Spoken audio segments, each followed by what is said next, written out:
Geneva in the coming weeks.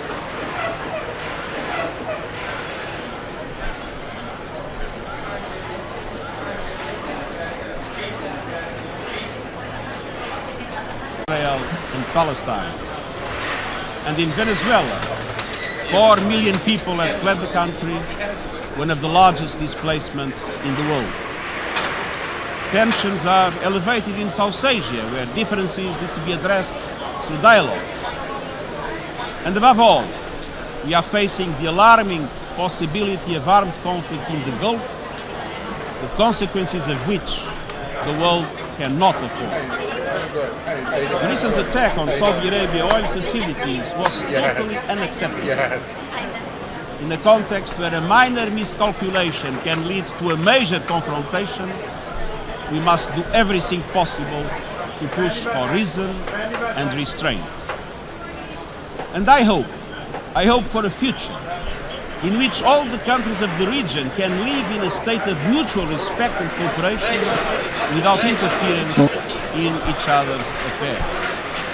And I hope equally that it will still be possible to preserve the progress on nuclear non-proliferation represented by the Joint Comprehensive Plan of Action.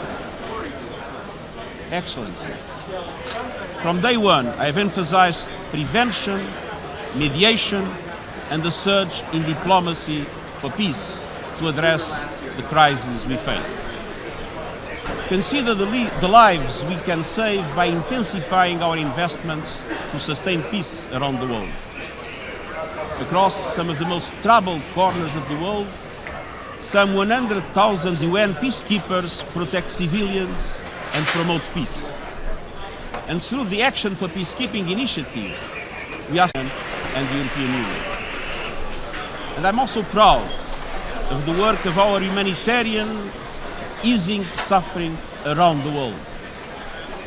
Fully half of all international relief aid is channeled through the United Nations, ensuring that millions receive protection, food, medicine, shelter, water, and other life-saving forms of assistance. This year alone, in brutal attacks and other circumstances, we have lost at least 80 peacekeepers, humanitarians and others, all of whom gave their lives serving the United Nations and trying to better the lives of others. I honor their service and their sacrifice.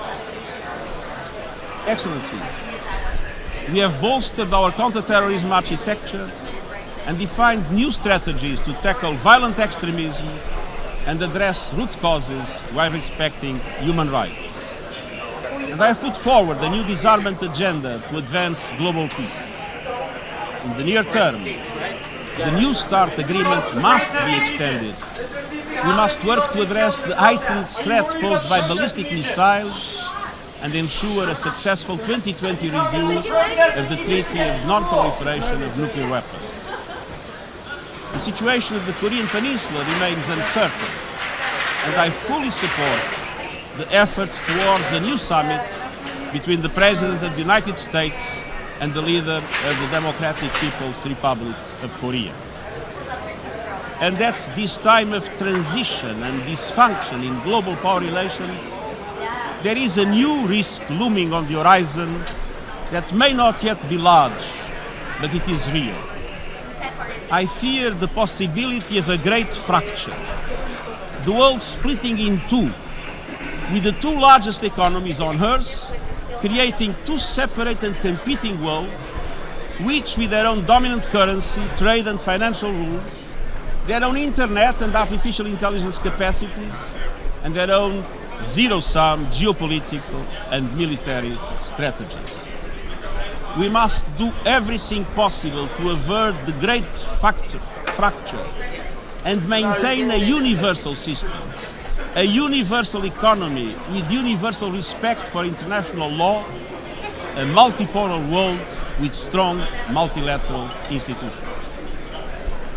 Excellencies, people have a right to security in all its dimensions. Every measure to uphold human rights helps deliver sustainable development and peace. In the 21st century, we must see human rights with a vision that speaks to each and every human being and encompasses all rights: economic, social, cultural, political, and civil. It would be a mistake to ignore or diminish economic, social, and cultural rights. But it would be equally misguided to think that those rights are enough to answer people's yearnings for freedom. Human rights are universal and indivisible. One cannot pick and choose, favoring some while disdaining others. People have a right to well-being and dignified standards of life, with health, housing and food, social protection and a sustainable environment. Education, not only to learn things, but to learn how to learn and prepare to the future. And decent jobs, especially for young people. These rights permeate the 2030 Agenda for Sustainable Development, and they are among our best tools for preventing conflict. Yet, we are not on track. Inequality is exploding. Our global economy generates great flows of income, but this prosperity is captured by a small number of elites. It is a sad fact of our world today that one's chances of leading a life free of want and in full human dignity still depend more on the circumstances of one's birth than one's innate capacities. Today's Sustainable Development Goals Summit and the Thursday's dialogue on financing are opportunities to ramp up ambition, including by utilizing the promise of technology and innovation as recommended by the high-level panel on digital cooperation that has concluded its report. Excellencies, as was emphasized in yesterday's Climate Action Summit, the climate emergency is a race we are losing, but it is a race we can win if we change our ways now. Even our language has to adapt. What once was called climate change is now truly a climate crisis. And what was once called global warming has more accurately become global heating. We are seeing unprecedented temperatures, unrelenting storms, and undeniable science. 10 days ago, in the Bahamas, I saw the ruin caused by Hurricane Dorian.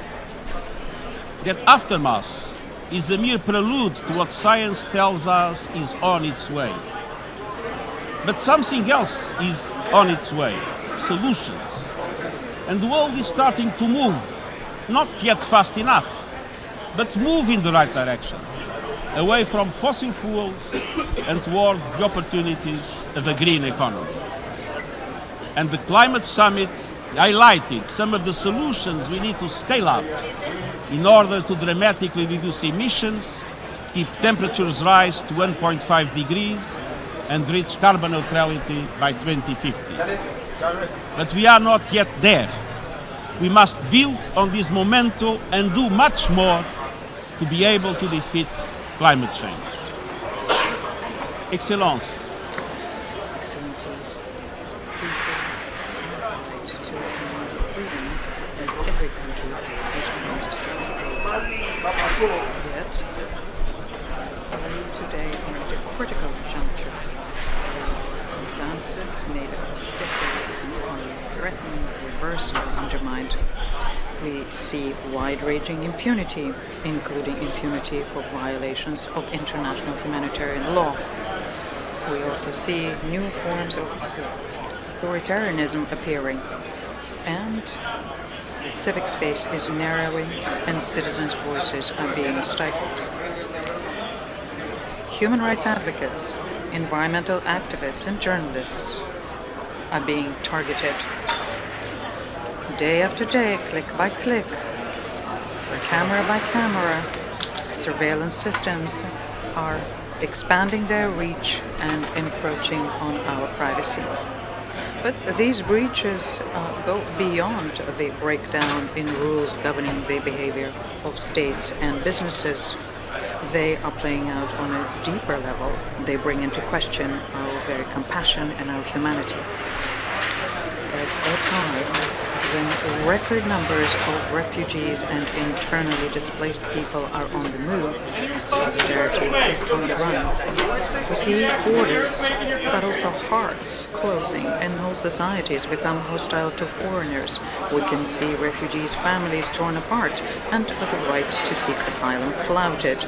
We must restore the integrity of the international refugee protection regime and fulfill the promises of responsibility sharing set out in the Global Compact on Refugees. We must also build on the landmark adoption of the first ever Global Compact on Migration last December. And we have to strengthen international cooperation for orderly and regular migration and counter the smugglers and criminals who enrich themselves on the backs of vulnerable people. All migrants must see their human rights respected. Excellencies, around the world today, fear, sadly, is gaining ground. Isolation and mistrust are being used for political purposes, and that is why I launched two initiatives. The first one is a UN system-wide strategy to tackle hate speech. And the second one is an action plan to support efforts to safeguard religious sites and to uphold the right to religious freedom. Any minority, religious, ethnic, or other, must fully enjoy their basic rights. Social cohesion is really easy to obtain. Strong investments need to ensure that diverse community feels that their identities are respected and that they have a stake in the society as a whole. To those who insist on oppression or division, I say, diversity is not a threat, it's a richness. It is unacceptable in the 21st century for women and men to be persecuted because of their identity, belief, or sexual orientation. We, of course, must also secure the rights of vulnerable and marginalized people.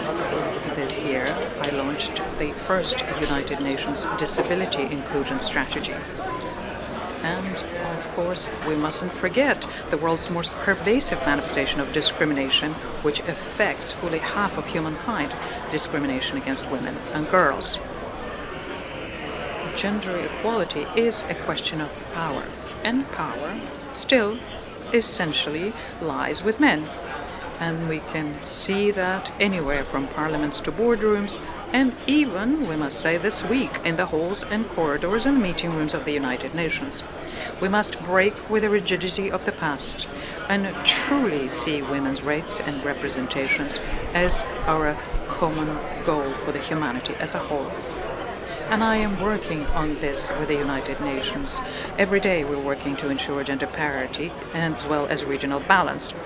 Today, we have achieved parity in my senior management group and amongst the resident coordinators, that is, amongst those people who lead United Nations work at the country level. Excellencies, I will not let up until we have reached gender parity at all levels at the United Nations and full equality for women and girls around the world. That means continuing to push back against the pushback against women's rights. It also means calling out a troubling commonality in terrorist attacks, extremist ideologies and brutal crimes, the violent misogyny of the perpetrators. And it means stepping up our efforts to expand opportunity. At present trends, it will take 2 centuries to close the gap in economic empowerment. We cannot accept a world that tells my granddaughters that equality must wait for their granddaughters' granddaughters. Excellencies, as we continue all this vital work and more, I've launched ambitious reforms to make the United Nations more effective. I count on you to place our organization on sound financial footing. In an ever more divided world, we need a strong United Nations. Next year, we will mark the 75th anniversary of the UN, a critical moment to renew our common project. And the problems we face are real, but so is hope. As we strive to serve people, we also can be inspired by people. Over the past 2.5 years, I've spent time with young African girls learning to code, with teachers equipping young people with new skills for the future, with entrepreneurs in many fields leading the world innovation by innovation into the green economy. They and so many others are helping to build the future we want. Their aspirations and their human rights must always be our touchstone. We are here to serve. We are here to advance the common good while upholding our shared humanity and values. That vision united the founders of our organization. At a time of division today, we must reconnect with that spirit. Let us restore trust, rebuild hope, and move ahead together. Thank you.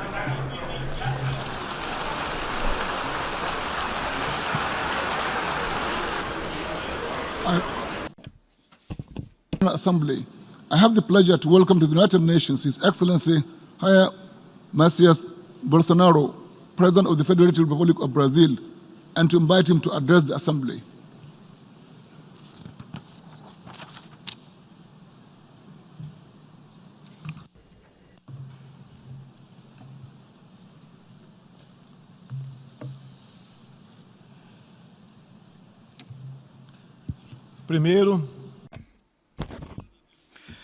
First of all, I thank God for being alive and for the mandate and mission of presiding over Brazil, and also for the opportunity to re-establish truth, which is, of course, a good thing to all of us. Mr. President of the General Assembly, Mr. Tijani Mohamed Bande, Mr. Secretary General of the United Nations Organization, Antonio Guterres, heads of state, of government, and heads of delegations, ladies and gentlemen. I come here before you today to introduce you to a new Brazil, a country that is now re-emerging after coming from the brink of socialism, a country that is being rebuilt on the yearnings and ideals of its people. Under my administration, Brazil has been working to regain world trust and also to lower unemployment, violence, and business risks by reducing bureaucracy through deregulation, and especially by leading through example. My country was very close to socialism, which led us to a situation of widespread corruption, serious economic recession, high crime rates, and continuous, ceaseless attacks against family and religious values that are part and parcel of our traditions. In 2013, an agreement between the former Workers' Party and the Cuban dictatorship brought to Brazil 10,000 doctors who had no evidence of professional training. They were prevented from bringing their spouses or children, and 75% of their wages were confiscated by the Cuban regime, and they were further prevented from enjoying fundamental rights such as, for example, the right to go and come. Truly tantamount to slave labor, believe me. Supported by human rights organizations, both in Brazil and the United Nations organization. Even before I took office, almost 90% of these Cuban citizens left Brazil as a result of a one-sided initiative by the Cuban government. Those who decided to stay in Brazil will undergo proper technical eligibility criteria to allow them to exercise the medical profession. Brazil has therefore stopped contributing to the Cuban dictatorship by no longer sending to Havana $300 million, as had been the case every year. History has taught us that already back in the 1960s, Cuban agents were sent out to several countries to collaborate towards implementing dictatorships in the region. A few decades ago, they tried to change the Brazilian regime and the system in place in other countries in Latin America. They were defeated. Brazilian civilians and military were killed, and so many had their reputation fully destroyed. We have nevertheless overcome that war, and we have upheld our freedom. In Venezuela, these agents of the Cuban regime introduced by Hugo Chavez also made their way into Venezuela. And today there are 60,000 Cuban agents who control and interfere in all areas of the Venezuelan society, especially in intelligence and defense. Venezuela, formerly a vibrant democratic country, currently experiences the cruelty of socialism. It is fair to say that, yes, socialism is working in Venezuela. They're all poor and deprived of freedom. Brazil has also felt the impacts resulting from the Venezuelan dictatorship. Of the more than 4 million Venezuelan citizens who fled the country, a sizable portion migrated to Brazil, fleeing hunger and violence. We have done our part to help them and assist them through the Operation Welcome carried out by the Brazilian army and praised worldwide. We have also worked with other countries, including the United States of America, to ensure that democracy will be established in Venezuela. We have also endeavored our very best efforts to ensure that other South American countries will not experience this harmful regime. The Sao Paulo Forum, a criminal organization created back in 1990 by Fidel Castro, Lula da Silva, and Hugo Chavez to disseminate and implement socialism in Latin America, remains alive and must be combated. Ladies and gentlemen, in the quest for prosperity, we have been putting in place policies that will bring us closer to other countries that have achieved development and consolidated their democracies. There can be no political freedom without economic freedom, and vice versa. A free market, concessions projects, and privatization opportunities are already a visible part of today's Brazil. The Brazilian economy is now responding as the distortions and chains of nearly 2 decades have been overcome, more than 2 decades of fiscal irresponsibility, manipulation, ideological manipulation of the state apparatus, and widespread corruption. Economic openness, capable government management, and productivity gains are immediate goals of our administration. We are opening up the economy, and we are integrating ourselves into the global value chains.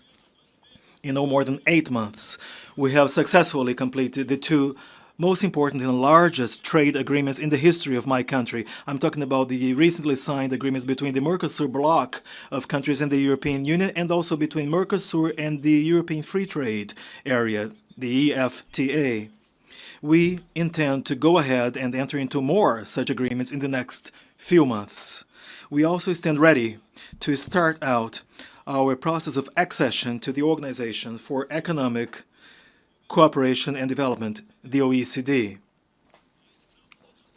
We're well underway in that effort and have adopted the world's highest standards and best practices in all areas, ranging from financial regulation all the way up to environmental protection. Madam Indigenous Representative and Leader Izani Kalapalu, an indigenous spokesperson, is here, and we will now speak about the Amazon in particular. First of all, may I say that my administration has solemnly committed itself to environmental preservation and to sustainable development to the benefit of Brazil and of the world at large. Brazil is one of the world's richest countries in biodiversity and mineral resources. Our Amazonian region is larger than all of Western Europe and remains virtually pristine and untouched, which is evidence of the fact that we are one of the countries that most protect the environment. During this season of the year, the dry weather and winds are conducive and favor spontaneous forest fires and also criminal burnings. It should be highlighted that there are forest fires or burnings that are part of the ordinary practices of indigenous peoples and the local populations as part of their own culture and means of livelihood. We all know that all countries have problems, yet the sensationalist attacks that we have suffered coming from a large part of the international media due to the fire outbreaks in the Amazonian region have aroused our patriotic sentiment. It is a fallacy to say that the Amazon is the heritage of humankind, and a misconception as confirmed by scientists to say that our Amazonian forests are the lungs of the world. Using and resorting to these fallacies, certain countries, instead of helping, embarked on the media lies and behaved in a disrespectful manner and with a colonialist spirit. They even called into question that which we hold as the most sacred value, our sovereignty. One of these countries during a recent G7 meetings dared suggest applying sanctions to Brazil without even consulting with or hearing Brazil.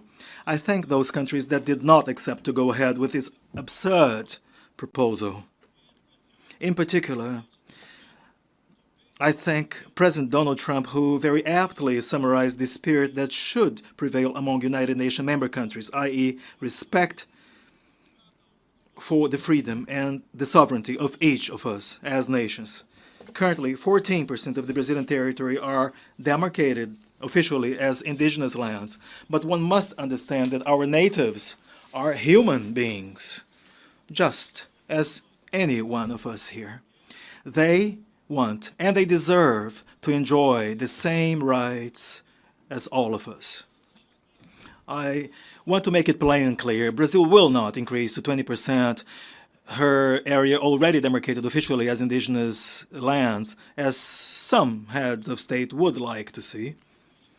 In Brazil, there are 225 different indigenous peoples, in addition to about 70 tribes living in isolated locations nationwide. Each indigenous people or tribe has their own chief, their own culture, their own traditions and customs, and above all, they have their own way of seeing the world.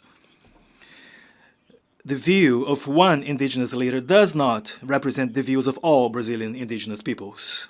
Oftentimes, some of these leaders, such as tribal chief Raoni, have been used as maneuvering tools manipulated by government or foreign governments in their information war to advance their interests in the Amazon.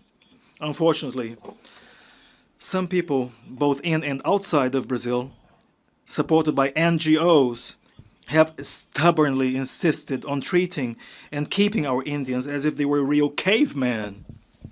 Brazil now has a president that is concerned with those who were there in our territory before the Portuguese arrived back in the 1500s. The indigenous people do not want to be poor, large landholders sitting on rich lands. They do not. Especially sitting on the world's richest lands. That is precisely the case of the Yanomami Reserve and the Raposa Serra do Sol Reserve. These reserves are home to vast deposits of gold, diamond, uranium, niobium, and rare earths, among other resources. And these territories are huge. The Yanomami Reserve alone numbers approximately 95,000 square kilometers, an area equivalent to the size of Portugal or of Hungary, although only 15,000 indigenous people live in such a vast area. This goes to show clearly that those who attack us are not at all concerned about indigenous as human beings, but rather they are concerned more about the mineral riches and the biodiversity that exists in these areas. As evidence to you of the fact that there is no single authority among the indigenous peoples, I wish to read out to you a letter drafted and representing a substantial part of the indigenous communities in Brazil, addressed to you, the United Nations Assembly.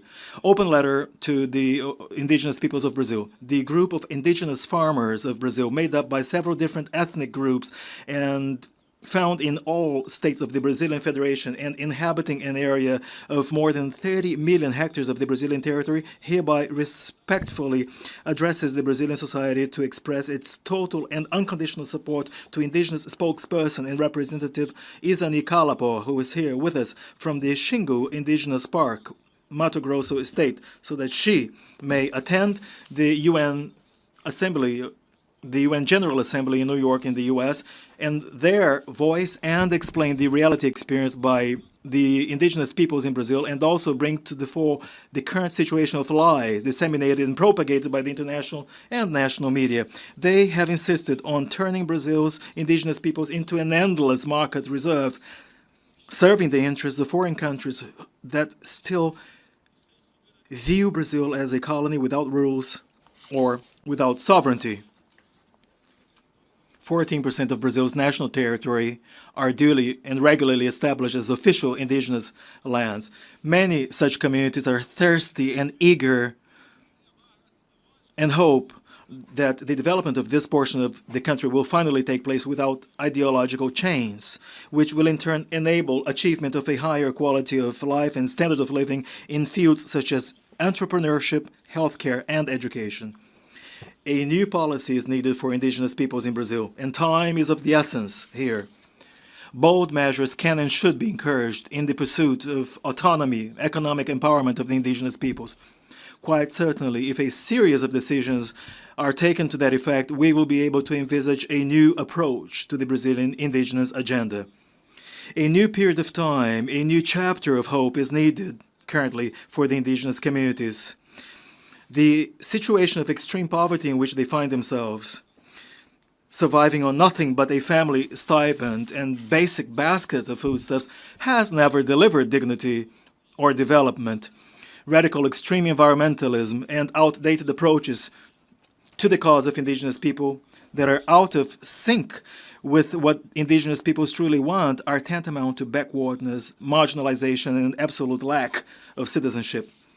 The reality described here requires that the world leaders attending the UN General Assembly learn and become familiar with our wishes and aspirations through the voice of indigenous spokesperson Izani Calapo, who will convey to you all the real situation regarding the Brazilian indigenous communities and the environment.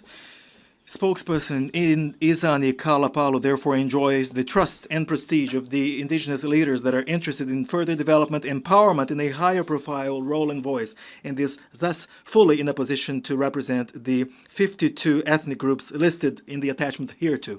The monopoly of Tribal Chief Raoni is over.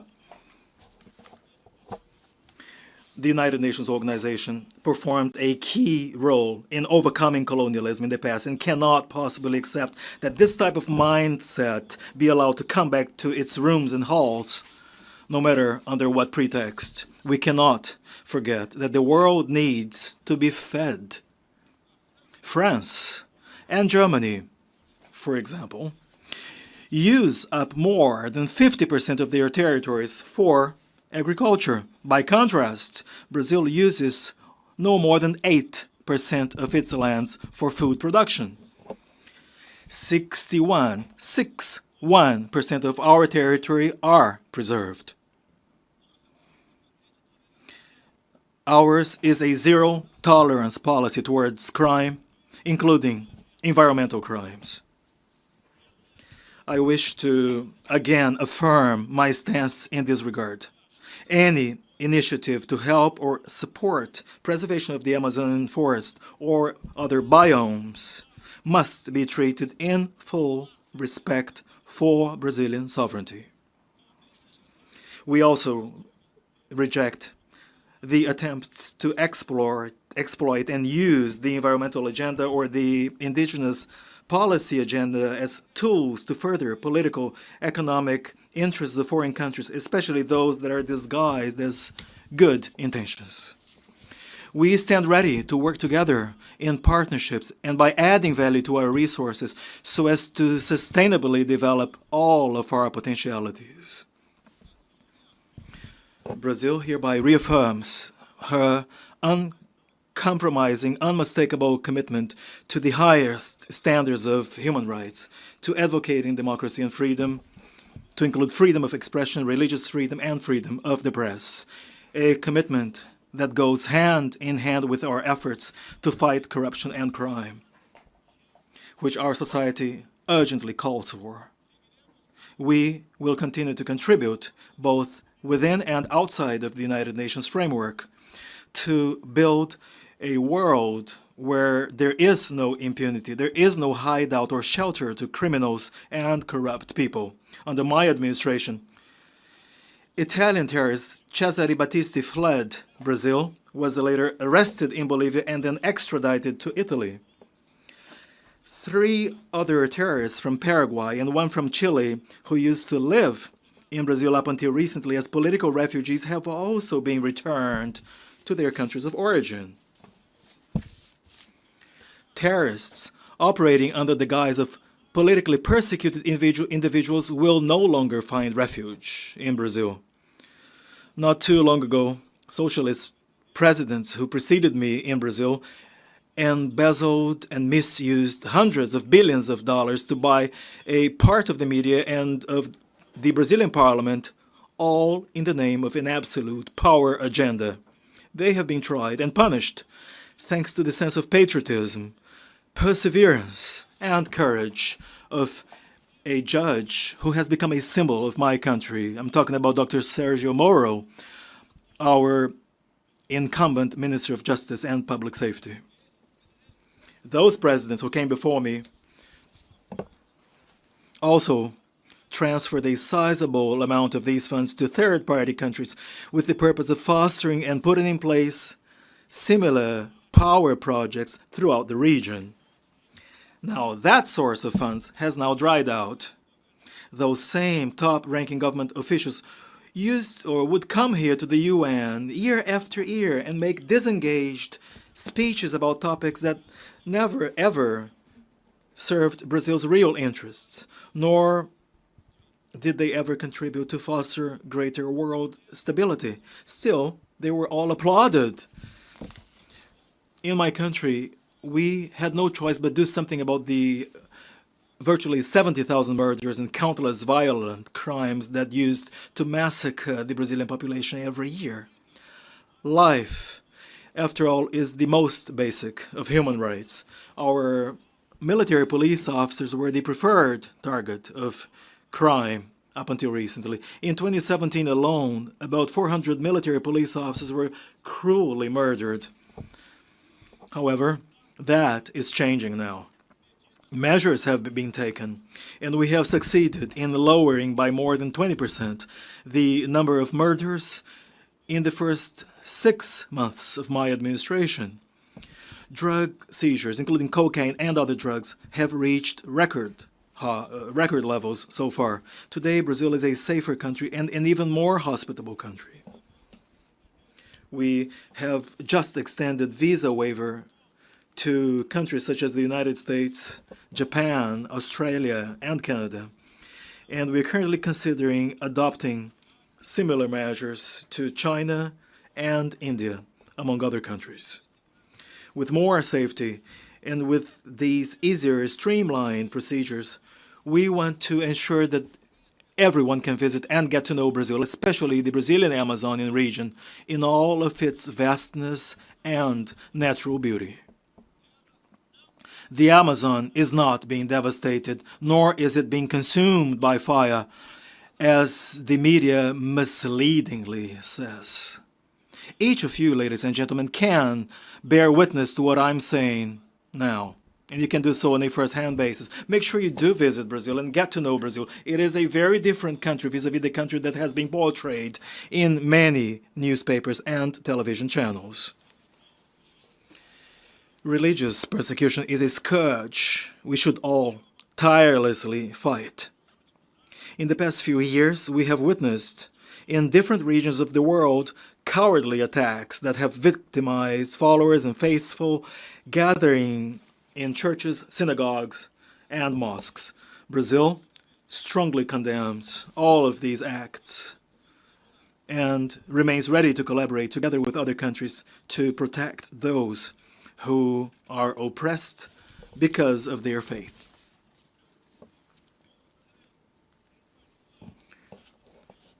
The Brazilian people is particularly concerned about the increasing persecution, discrimination, and violence against missionaries and religious minorities, as has been seen in different geographies of the world. We therefore support establishing the International Day in memory of victims of acts of violence as a result of creed, religion, and related values. On that date, we will yearly celebrate those who suffer the harmful consequences of religious persecution. It is not acceptable at all that in the 21st century, with so many tools, instruments, treaties, organizations aimed at ultimately enshrining all types of rights, it is not acceptable that today we see millions of Christians and people of other religions who have ultimately lost their lives or freedom because of their faith. Evidence of Brazil's devotion to the peace cause is found in the solid history of Brazil's contributions to United Nations missions. For 70 years now, Brazil has given actual effective contributions to the United Nations peacekeeping operations. And we support all ongoing efforts to ensure that these missions become more effective and ultimately bring about real, concrete benefits to the countries receiving them.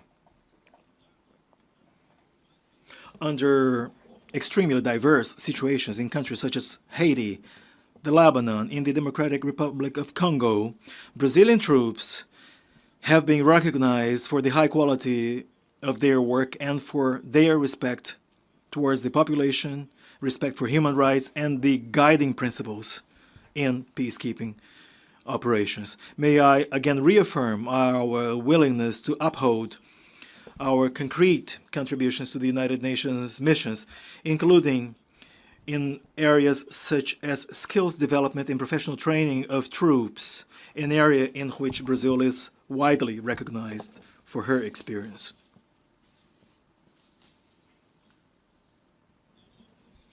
In the course of this year, 2019, we have established a broad-ranging international agenda with a view to restoring Brazil's role in the world scene and resuming relations with important partners. Last January, we were in Davos for the World Economic Forum, where we presented our ambitious reforms program to the investors community from all over the world. In March, we visited Washington, D.C., where we launched a comprehensive and bold partnership with the U.S. government, the government of the United States in all areas, with an emphasis on political coordination and economic and military cooperation. Political coordination and economic and military cooperation. Still, in the month of March, we went to Chile, where the Pro-South Initiative was launched, an important step to ensure South America will consolidate itself as a region of democracy and freedom.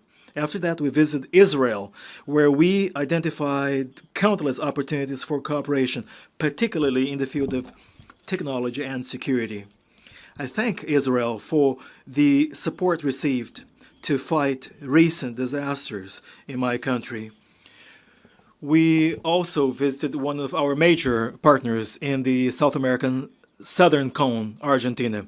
Together with Argentine President Mauricio Macri and our partners from Uruguay and Paraguay, we have done away with ideology in the Mercosur bloc of countries, and we have achieved important trade gains by successfully completing negotiations that had been dragging on for decades. Before the end of the year, we will be visiting important Asian partners, not only in the Far East, but also in the Middle East.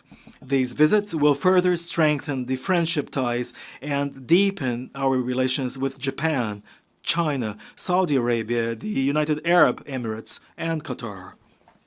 We do intend to follow the same pathway and approach towards all of the Arab world and Asia. We are also keenly looking forward to visiting our partners in Africa, partners and friends in Africa, Oceania, and Europe. As you can see, Brazil is a country that is open to the world and seeking partnerships partnerships with all of those who are interested in working for prosperity, for peace, and for freedom.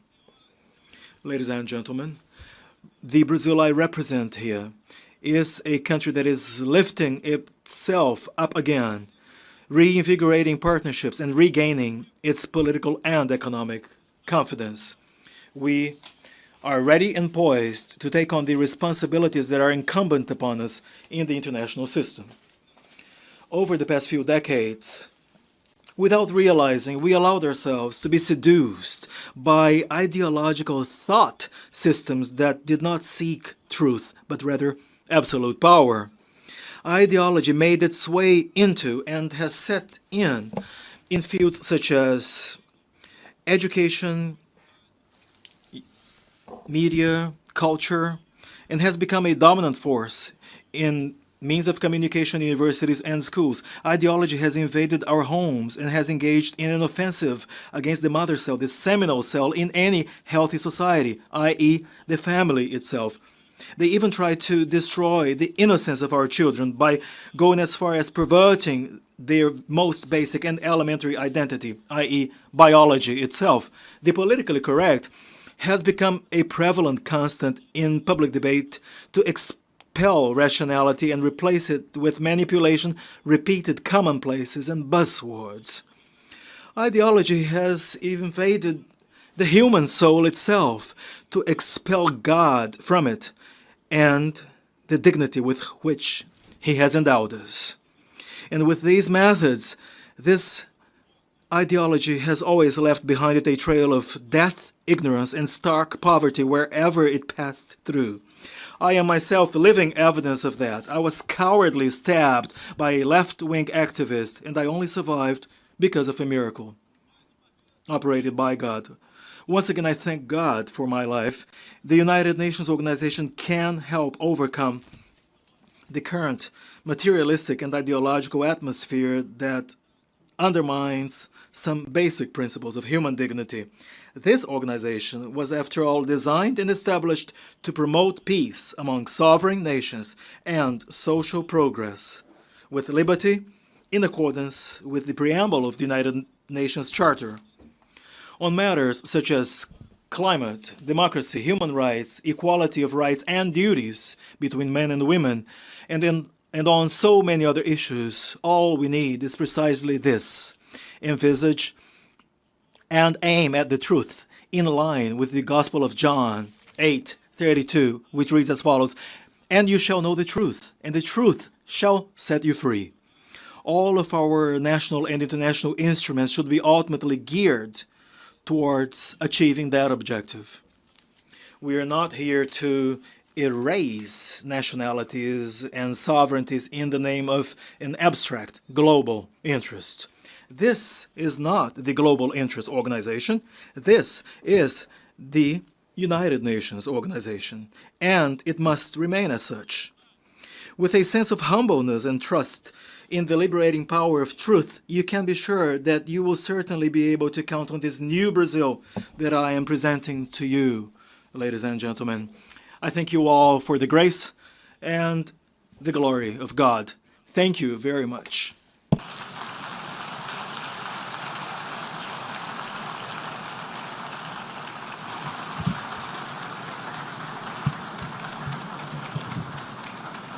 On behalf of the General Assembly, I wish to thank the President of the Federative Republic of Brazil for the statement just made.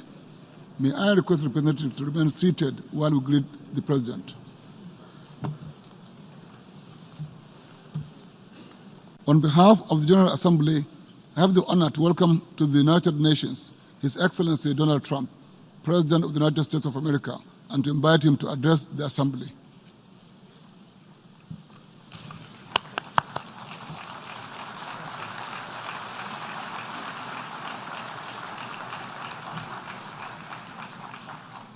Thank you very much.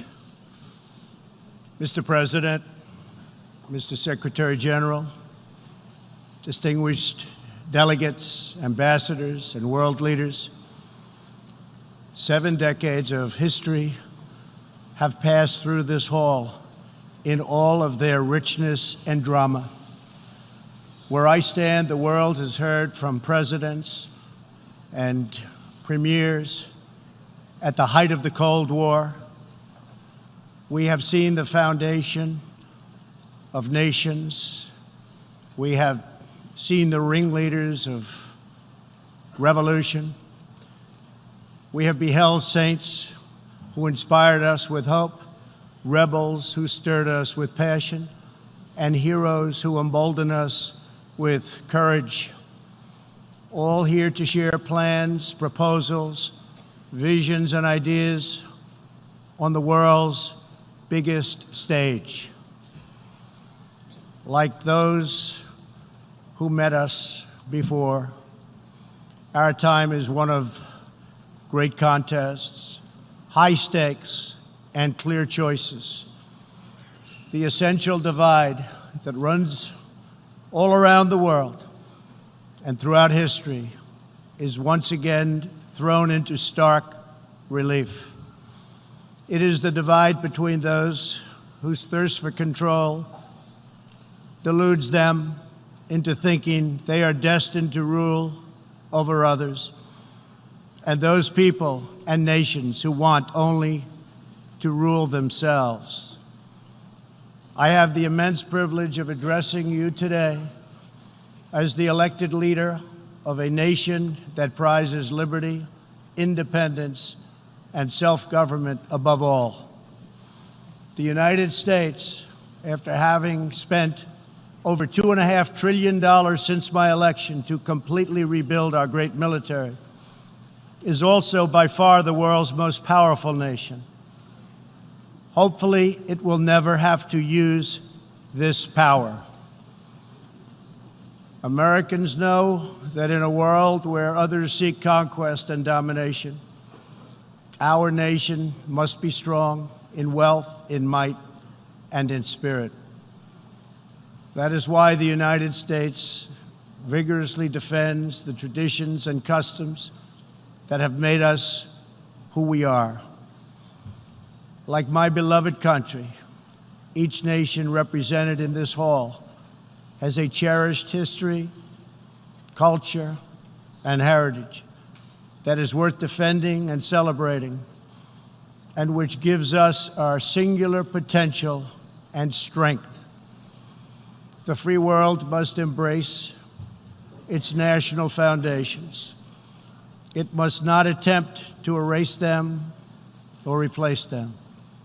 Looking around and all over this large, magnificent planet, the truth is plain to see. If you want freedom, take pride in your country. If you want democracy, hold on to your sovereignty. And if you want peace, love your nation. Wise leaders always put the good of their own people and their own country first. The future does not belong to globalists. The future belongs to patriots. The future belongs to sovereign and independent nations who protect their citizens, respect their neighbors, and honor the differences that make each country special and unique. It is why we in the United States have embarked on an exciting program of national renewal. In everything we do, we are focused on empowering the dreams and aspirations of our citizens. Thanks to our pro-growth economic policies, our domestic unemployment rate reached its lowest level in over half a century. Fueled by massive tax cuts and regulations cuts, jobs are being produced at a historic rate. 6 million Americans have been added to the employment rolls in under 3 years. Last month, African American, Hispanic American, and Asian American unemployment reached their lowest rates ever recorded. We are marshaling our nation's vast energy abundance and the United States is now the #1 producer of oil and natural gas anywhere in the world. Wages are rising, incomes are soaring, and 2.5 million Americans have been lifted out of poverty in less than 3 years. As we rebuild the unrivaled might of the American military, we are also revitalizing our alliances by making it very clear that all of our partners are expected to pay their fair share of the tremendous defense burden which the United States has borne in the past.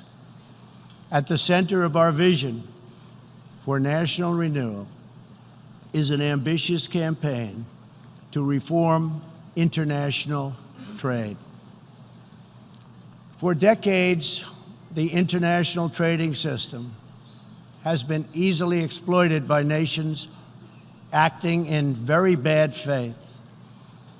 As jobs were outsourced, a small handful grew wealthy at the expense of the middle class. In America, the result was 4.2 million lost manufacturing jobs and $15 trillion in trade deficits over the last quarter century. The United States is now taking that decisive action to end this grave economic injustice. Our goal is simple. We want balanced trade that is both fair and reciprocal. We have worked closely with our partners in Mexico and Canada to replace NAFTA with the brand new and hopefully bipartisan U.S.-Mexico-Canada agreement. Tomorrow, I will join Prime Minister Abe of Japan to continue our progress in finalizing a terrific new trade deal. As the United Kingdom makes preparations to exit the European Union, I have made clear that we stand ready to complete an exceptional new trade agreement with the UK that will bring tremendous benefits to both of our countries. We are working closely with Prime Minister Boris Johnson on a magnificent new trade deal. The most important difference in America's new approach on trade concerns our relationship with China. In 2001, China was admitted to the World Trade Organization. Our leaders then argued that this decision would compel China to liberalize its economy and strengthen protections to provide things that were unacceptable to us, and for private property, and for the rule of law. 2 decades later, this theory has been tested and proven completely wrong. Not only has China declined to adopt promised reforms, it has embraced an economic model dependent on massive market barriers, heavy state subsidies, currency manipulation, product dumping, forced technology transfers, and the theft of intellectual property, and also trade secrets on a grand scale. As just one example, I recently met the CEO of a terrific American company, Micron Technology, at the White House. Micron produces memory chips used in countless electronics. To advance the Chinese government's 5-year economic plan, a company owned by the Chinese state allegedly stole Micron's designs, valued at up to $8.7 billion. Soon, the Chinese company obtains patents for nearly an identical product, and Micron was banned from selling its own goods in China. But we are seeking justice. The United States lost 60,000 factories after China entered the WTO. This is happening to other countries all over the globe. The World Trade Organization needs drastic change. The second largest economy in the world should not be permitted to declare itself a developing country in order to game the system. at others' expense. For years, these abuses were tolerated, ignored, or even encouraged. Globalism exerted a religious pull over past leaders, causing them to ignore their own national interests. But as far as America is concerned, those days are over. To confront these unfair practices, I placed massive tariffs on more than $500 billion worth of Chinese-made goods. Already, as a result of these tariffs, supply chains are relocating back to America and to other nations, and billions of dollars are being paid to our Treasury. The American people are absolutely committed to restoring balance to our relationship with China. Hopefully, we can reach an agreement that will be beneficial for both countries. But as I have made very clear, I will not accept a bad deal for the American people. As we endeavor to stabilize our relationship, we're also carefully monitoring the situation in Hong Kong. The world fully expects that the Chinese government will honor its binding treaty made with the British and registered with the United Nations, in which China commits to protect Hong Kong's freedom, legal system, and democratic ways of life. How China chooses to handle the situation will say a great deal about its role in the world in the future. We are all counting on President Xi as a great leader. The United States does not seek conflict with any other nation. We desire peace, cooperation, and mutual gain with all. But I will never fail to defend America's interests. One of the greatest security threats facing peace-loving nations today is the repressive regime in Iran. The regime's record of death and destruction is well known to us all. Not only is Iran the world's #1 state sponsor of terrorism, but Iran's leaders are fueling the tragic wars in both Syria and Yemen. At the same time, the regime is squandering the nation's wealth and future in a fanatical quest for nuclear weapons and the means to deliver them. We must never allow this to happen. To stop Iran's path to nuclear weapons and missiles, I withdrew the United States from the terrible Iran nuclear deal, which has very little time remaining, did not allow inspection of important sites, and did not cover ballistic missiles. Following our withdrawal, we have implemented severe economic sanctions on the country. Hoping to free itself from sanctions, the regime has escalated its violent and unprovoked aggression. In response to Iran's recent attack on Saudi Arabian oil facilities, we just imposed the highest level of sanctions on Iran's central bank and sovereign wealth fund. All nations have a duty to act. No responsible government should subsidize Iran's bloodlust. As long as Iran's menacing behavior continues, sanctions will not be lifted. They will be tightened.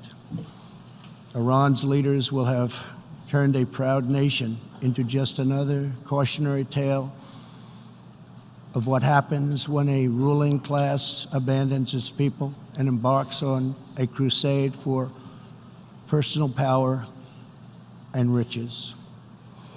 For 40 years, the world has listened to Iran's rulers as they lash out at everyone else for the problems they alone have created.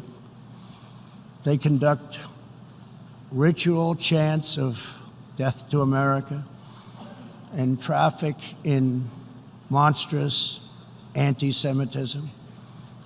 Last year, the country's supreme leader stated Israel is a malignant cancerous tumor that has to be removed and eradicated. It is possible, and it will happen. America will never tolerate such anti-Semitic hate.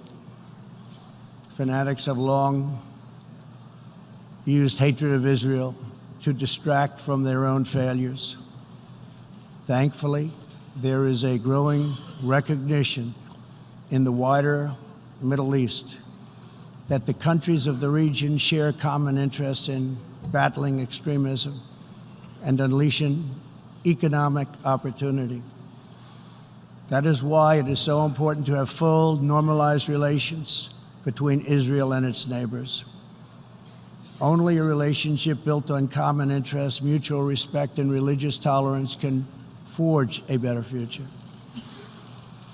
Iran's citizens deserve a government that cares about reducing poverty, ending corruption, and increasing jobs, not stealing their money to fund and massacre abroad and at home. After 4 decades of failure, it is time for Iran's leaders to step forward and to stop threatening other countries and focus on building up their own country. It is time for Iran's leaders to finally put the Iranian people first.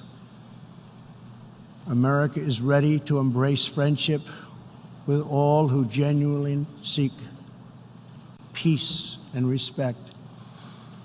Many of America's closest friends today were once our greatest foes. The United States has never believed in permanent enemies. We want partners, not adversaries. America knows that while anyone can make war, only the most courageous can choose peace. For this same reason, we have pursued bold diplomacy on the Korean Peninsula.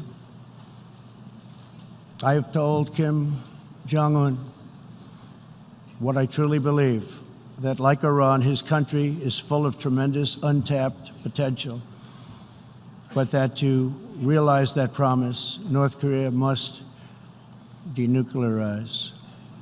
Around the world, our message is clear. America's goal is lasting. America's goal is harmony. And America's goal is not to go with these endless wars, wars that never end.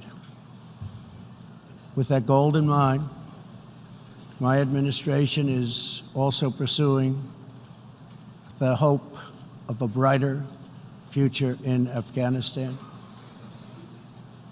Unfortunately, the Taliban has chosen to continue their savage attacks. We will continue to work with our coalition of Afghan partners to stamp out terrorism, and we will never stop working to make peace a reality.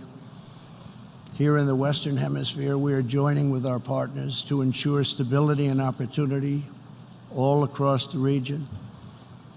In that mission, one of our most critical challenges is illegal immigration, which undermines prosperity, rips apart societies, and empowers ruthless criminal cartels.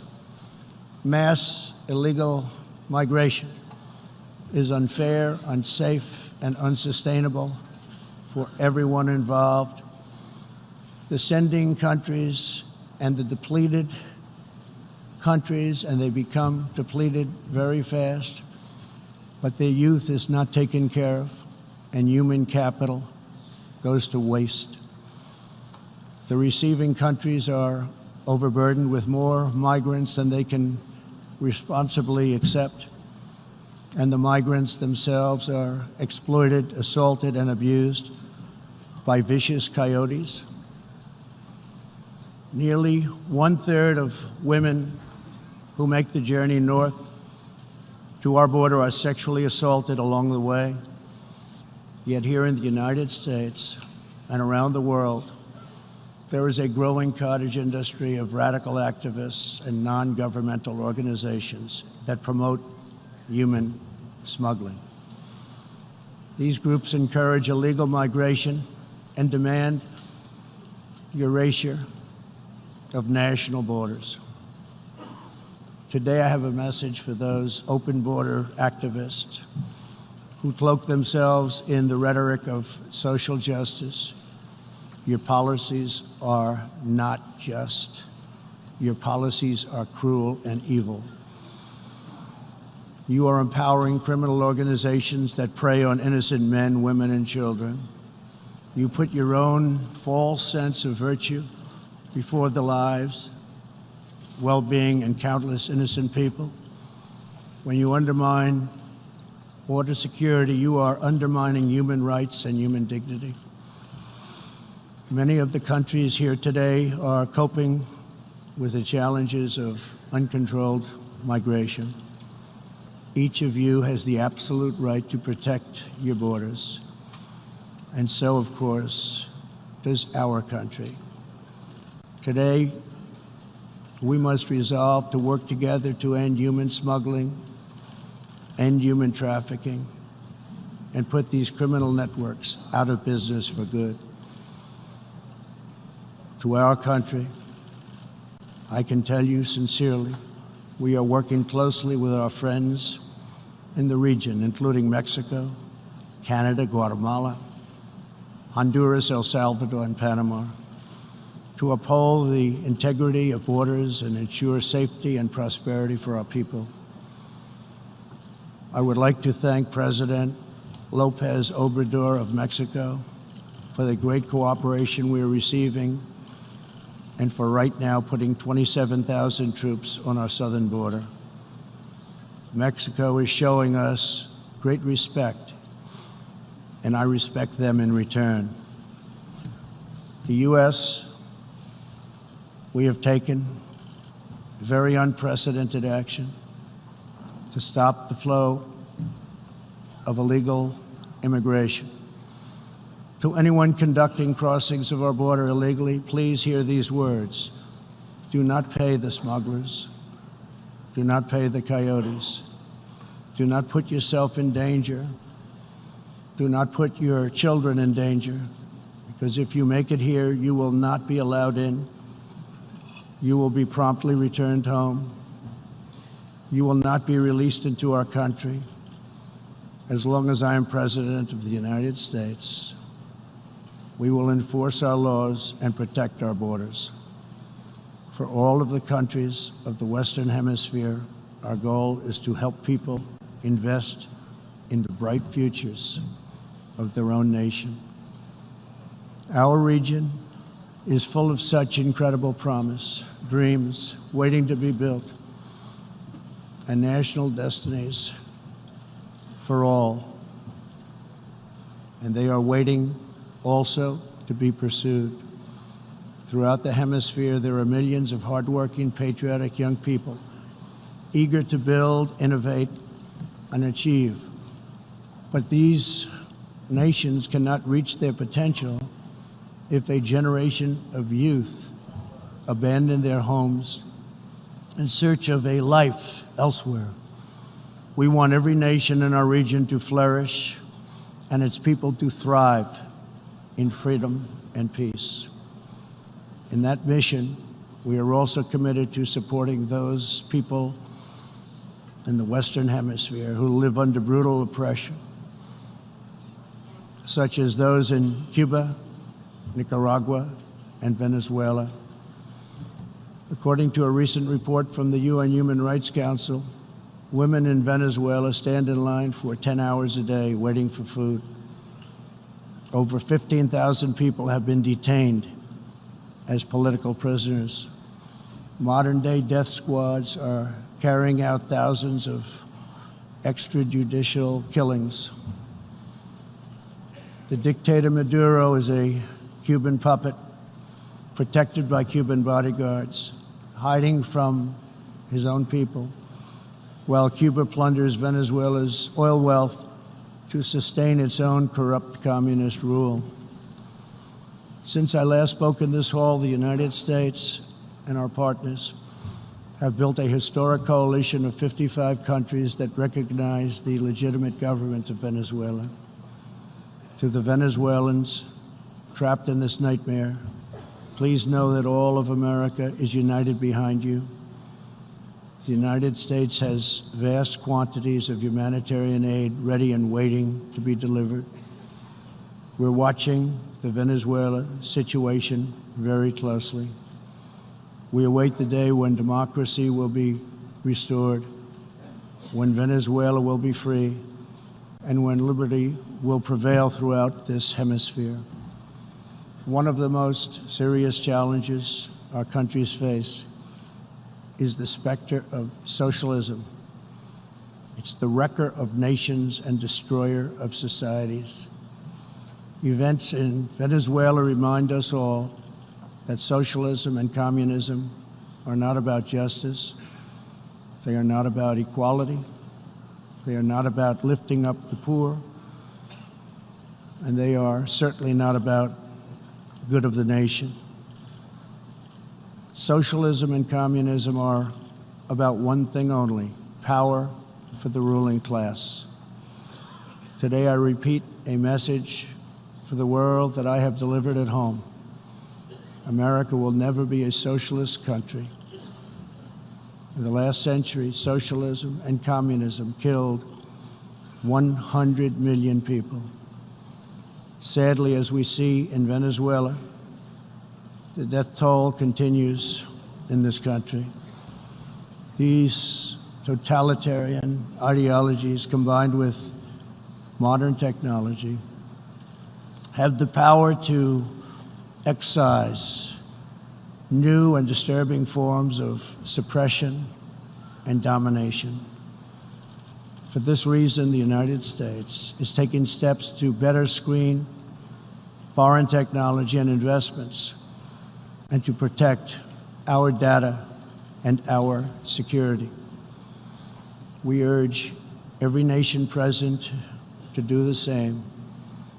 Freedom and democracy must be constantly guarded and protected, both abroad and from within. We must always be skeptical of those who want conformity and control. Even in free nations, we see alarming signs and new challenges to liberty. A small number of social media platforms are acquiring immense power over what we can see and over what we are allowed to say. A permanent political class is openly disdainful, dismissive, and defiant of the will of the people. A faceless bureaucracy operates in secret and weakens democratic rule. Media and academic institutions push flat-out assaults on our histories, traditions, and values. In the United States, my administration has made clear to social media companies that we will uphold the right of free speech. A free society cannot allow social media giants to silence the voices of the people, and a free people must never, ever be enlisted in the cause of silencing, coercing, canceling, or blacklisting their own neighbors. As we defend American values, we affirm the right of all people to live in dignity. For this reason, my administration is working with other nations to stop criminalizing of homosexuality, and we stand in solidarity with LGBTQ people who live in countries that punish, jail, or execute individuals based upon sexual orientation. We are also championing the role of women in our societies. Nations that empower women are much wealthier, safer, and much more politically stable. It is therefore vital not only to a nation's prosperity, but also is vital to its national security to pursue women's economic development. Guided by these principles, my administration launched the Women's Global Development and Prosperity Initiatives. The WGDP is the first ever government-wide approach to women's economic empowerment, working to ensure that women all over the planet have the legal right to own and inherit property, work in the same industries as men, travel freely, and access credit and institutions. Yesterday, I was also pleased to host leaders for a discussion about an ironclad American commitment protecting religious leaders and also protecting religious freedom. This fundamental right is under growing threat around the world. Hard to believe, but 80% of the world's population lives in countries where religious liberty is in significant danger or even completely outlawed. Americans will never fire or tire in our effort to defend and promote freedom of worship and religion. We want and support religious liberty for all. Americans will also never tire of defending innocent life. We are aware that many United Nations projects have attempted to assert a global right to taxpayer-funded abortion on demand, right up until the moment of delivery. Global bureaucrats have absolutely no business attacking the sovereignty of nations that wish to protect innocent life. Like many nations here today, we in America believe that every child, born and unborn, is a sacred gift from God. There is no circumstance under which the United States will allow international entries to trample on the rights of our citizens, including the right to self-defense. That is why this year I announced that we will never ratify the UN Arms Trade Treaty, which would threaten the liberties of law-abiding American citizens. The United States will always uphold our constitutional right to keep and bear arms. We will always uphold our Second Amendment. The core rights and values America defends today were inscribed in America's founding documents. Our nation's founders understood that there will always be those who believe they are entitled to wield power and control over others. Tyranny advances under many names and many theories, but it always comes down to the desire for domination. It protects not the interests of many, but the privilege of few. Our founders gave us a system designed to restrain this dangerous impulse. They chose to entrust American power to those most invested in the fate of our nation, a proud and fiercely independent people. The true good of a nation can only be pursued by those who love it, by citizens who are rooted in its history, who are nourished by its culture, committed to its values, attached to its people, and who know that its future is theirs to build or theirs to lose. Patriots see a nation and its destiny in ways no one else can. Liberty is only preserved, sovereignty is only secured, democracy is only sustained, greatness is only realized by the will and devotion of patriots. In their spirit is found the strength to resist oppression, the inspiration to forge legacy, the goodwill to seek friendship, and the bravery to reach for peace. Love of our nations makes the world better for all nations. So to all the leaders here today, join us in the most fulfilling mission a person could have, the most profound contribution anyone can make. Lift up your nations, cherish your culture, honor your histories, Treasure your citizens.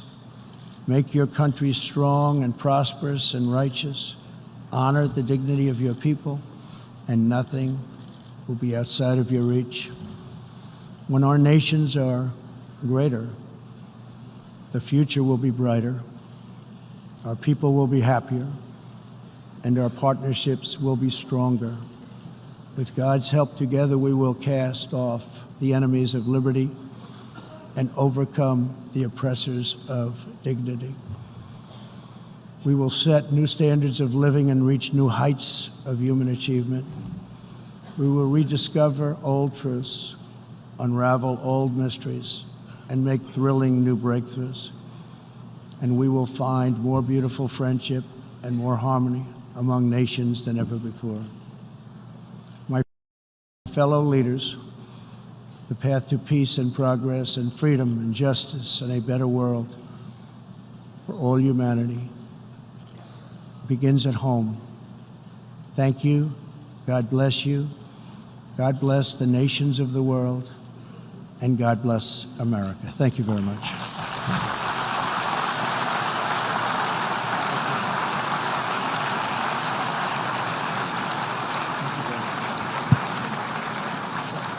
On behalf of the General Assembly, I wish to thank the President of the United States of America for the statement just made. May I request the representatives to remain seated while we greet the President, after which the meeting will stand suspended for 5 minutes before resuming to hear the next speaker. On behalf of the General Assembly, I have the honor to welcome to the United Nations His Excellency Recep Tayyip Erdogan, President of the Republic of Turkey, and to invite him to address the Assembly. Mr. President.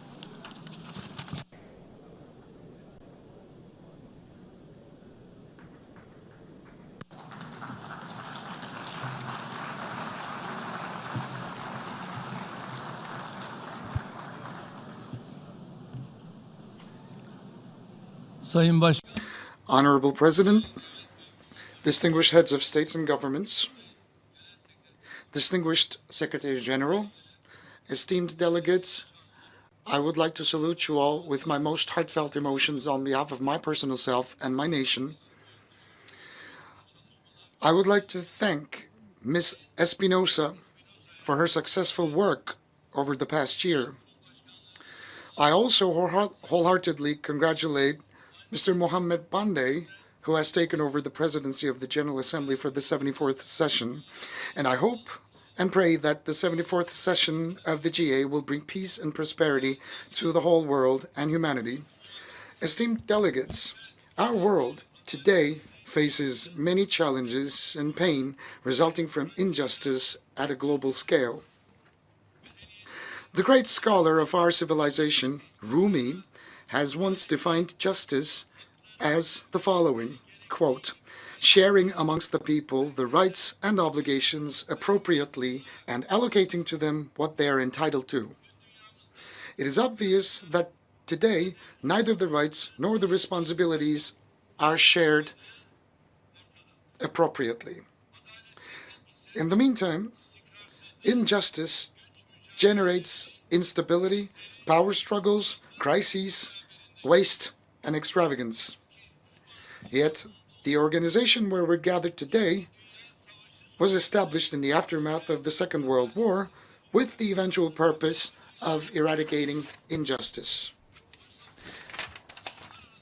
Indeed, the international community is gradually losing its ability to find lasting solutions to challenges such as terrorism, hunger, misery, and climate change, which all threaten our own future. It is with no doubt that the General Assembly has a very fitting theme for the 74th session, galvanizing multilateral efforts for poverty eradication, quality education, climate action, and inclusion.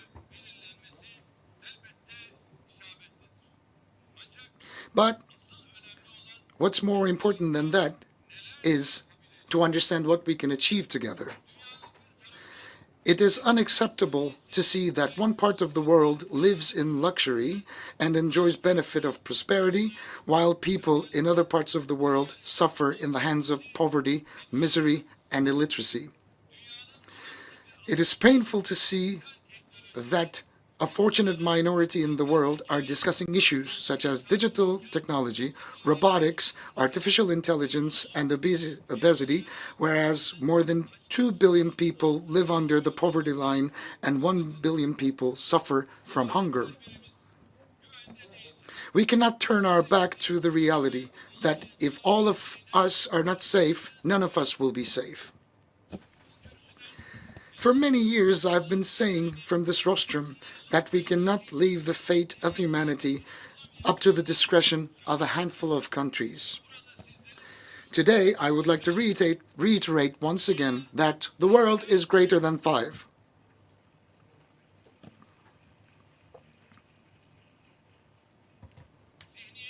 It is nighttime that we change our current mentality, our institutions, organizations, and rules.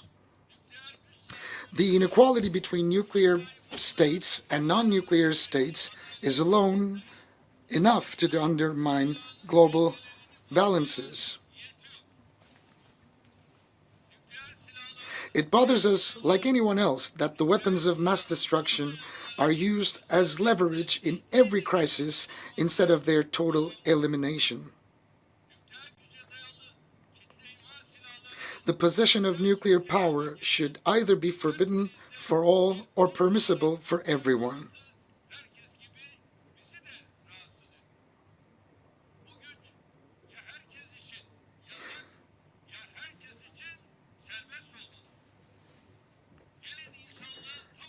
For the sake of a peaceful future for all humanity, let us solve this problem as soon as possible on the basis of justice. At a time when 13 people lose their lives due to air pollution every minute, and where global warming threatens our own future, we cannot remain indifferent in the face of such challenges. First and foremost, we need to strengthen the United Nations' potential and efficiency.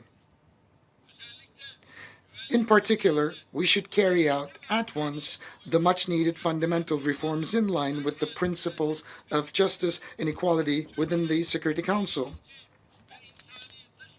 With a proactive and a humane foreign policy, Turkey embraces the rest of the world and strives to find justice-based solutions to our problems. It is not without a reason that Turkey has earned the titles of the most generous country in terms of humanitarian aid, as well as the country hosting the largest displaced persons in the world. The third African Union-Turkey Partnership Summit, to be held in Turkey in 2020, will constitute another concrete example of our dedication and our proactive, humane policy. I invite all the countries present under this roof to support our policies and initiatives, which we have formulated on the basis of justice, ethics, and conscience.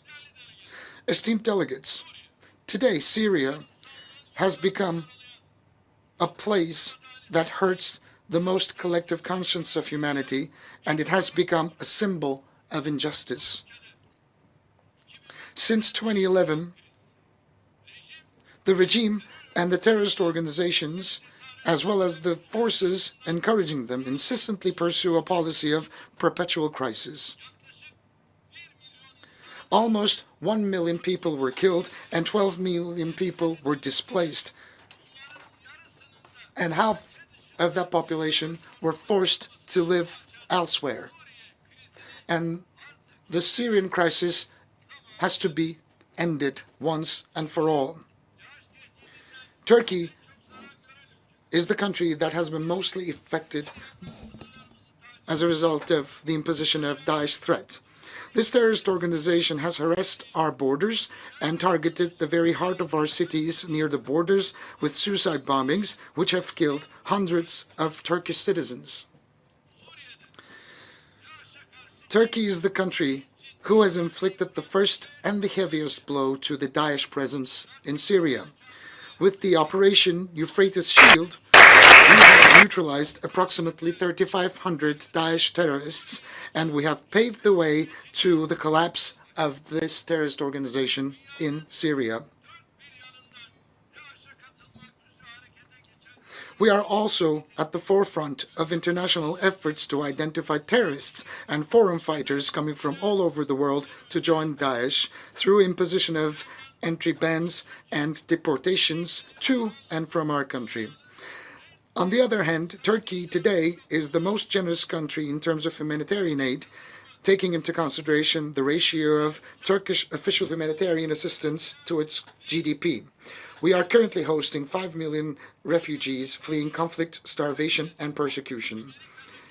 In other words, there are more asylum seekers in Turkey than the total population of 29 states in the United States. 3.6 million asylum seekers in our country are mainly from Syria. I mean, the number of the Syrian brothers and sisters that we are currently hosting in our country well exceeds half of the total population of NYC. We've spent $40 million for the asylum seekers in the last 8 years. But have we received anything as Turkey? Let me tell you.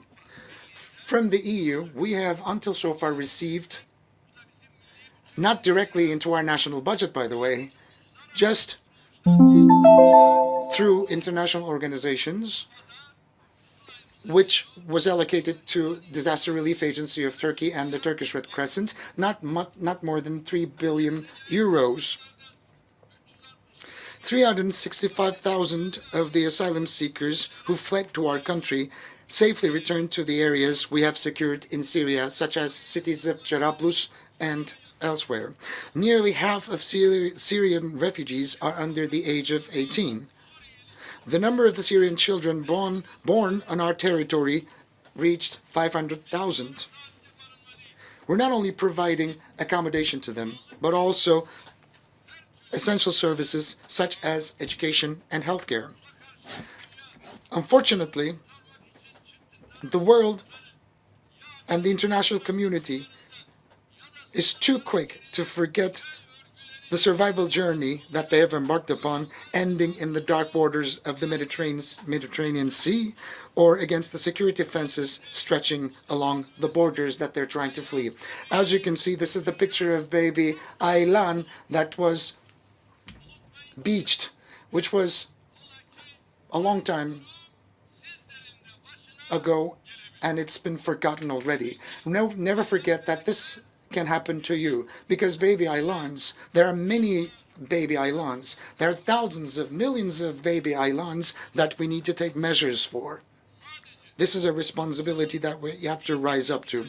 Only within the first 8 months of this year, we have received 32,000 irregular migrants and saved them from drowning at sea.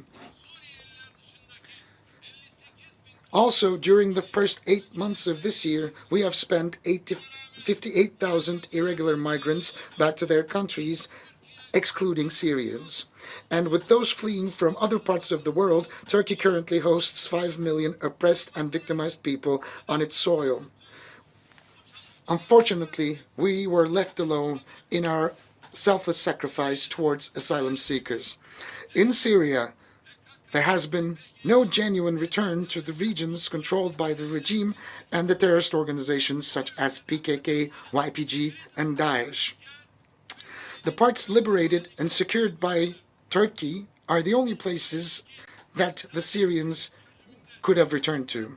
Today, we face 3 important issues that we need to handle while we're trying to settle the humanitarian crisis in Syria. Number 1, the territorial integrity and the political unity of Syria. And in order for that to be possible, the Constitutional Committee is a very critical element, and it has to be operational in a very effective manner. The beginning of last week, we got together along with my Iranian and Russian counterparts in Ankara, and as a result of the Russian summit memorandum, we've managed to accomplish a significant majority of our targets. When we reach a permanent political solution in Syria, the territorial integrity will be restored once again. And the second important issue is the following. We need to do everything that is possible in order to prevent a possible massacre in the city of Idlib and an immigration influx consisting of 4 million individuals from Idlib. The agreement, the memorandum we reached with Russia in Sochi, still remains valid despite some setbacks. Turkey cannot afford to bear another migration influx. That's why we expect all countries around the world to support Turkey's efforts to ensure security and stability in Idlib. Thirdly,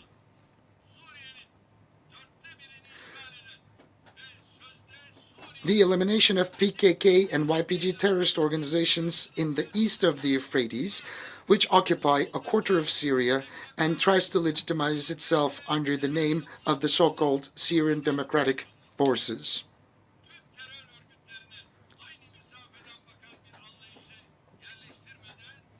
We will not be able to find a permanent solution to the Syrian conflict if we fail to handle all the terrorist organizations with the same perspective. Our talks with the United States with a view of establishing a safe zone in Syria continue. We intend to establish a peace corridor with a depth of 30 kilometers and the length of 480 kilometers in Syria and enable the settlement of 2 million Syrians there with the support of the international community. Here I'd like to show you a map briefing our plans. This is the border of Turkey that you can see, and below you can see the proposed safe zone. If this safe zone, the secure zone, can be declared, we can resettle confidently somewhere between 1 million to 2 million refugees. We can afford that opportunity. Whether the United States or the coalition forces, Russia, Iran, we can all together walk shoulder to shoulder, hand in hand. The refugees can be resettled through saving them from tent camps or container camps. We can take the steps that are necessary forward altogether. This is not a burden that we can bear exclusively as the Republic of Turkey. We need to take the necessary measures as soon as possible. If we could extend the depth of this region until Deir ez-Zor, Raqqa line, we can increase the number of Syrians up to 3 million who will return from Turkey, Europe, and other parts of the world to their motherland. We are very much resolute in the realizing of this program, and we are involved in the necessary preparations. We also lead a process for an international conference to be held with the participation of Lebanon, Iraq, and Jordan. We likewise attach a great significance to the prospective success of the Global Refugee Forum to be held in Geneva in December, co-chaired by Turkey. We are of the opinion that a donor conference can be organized under the leadership of the United Nations to support returns to safe areas. There is global need for effective implementation of the Global Compact for Migration and the Global Compact on Refugees adopted last year at the United Nations. If we succeed to establish an environment, a landscape of trust and stability on the basis of the principles of legitimacy and justice in Syria, we will also help neighboring Iraq relieve itself from her troubles related to both Daesh and PKK presence. I launch an appeal to the entire UN family from this hall to take initiatives as well as to support our ongoing efforts to stop the humanitarian crisis in Syria. Esteemed delegates, the Mediterranean basin, in addition to the tragedies triggered by the Syrian crisis, such as illegal migration, faces further problems due to developments in the Eastern Mediterranean. Despite negotiations of more than 5 decades, the Cyprus question has not yet been resolved due to the uncompromising position of the Greek Cypriots. The Greek Cypriot side pursues an inequitable and an unjust policy of imposition that refuses to share the political power and prosperity with the Turkish Cypriots. Turkey is the international treaty-based guarantor of the Turkish Cypriot people, with whom it has deep historical and cultural bonds. Similarly, Greece is a guarantor, and the UK is a guarantor. It is clear that those who claim to solve the Cyprus problem under the condition of zero security, zero guarantee, have ill intentions from the onset. As Turkey, we will continue our efforts until a solution that would guarantee the security and the preservation of the rights of the Turkish Cypriots is found. We believe that the energy resources in the Eastern Mediterranean constitute an important opportunity for cooperation if we all adopt a win-win approach. But unfortunately, despite our reasonable approach, some countries of the region, through unilateral steps, are trying to turn the issue of energy resources into a scope of conflict. In the Eastern Mediterranean, we are determined to protect the legitimate rights and interests of both Turkey and the Turkish Cypriots until the very end. We will continue to be open-minded about proposals based on cooperation and equitable sharing.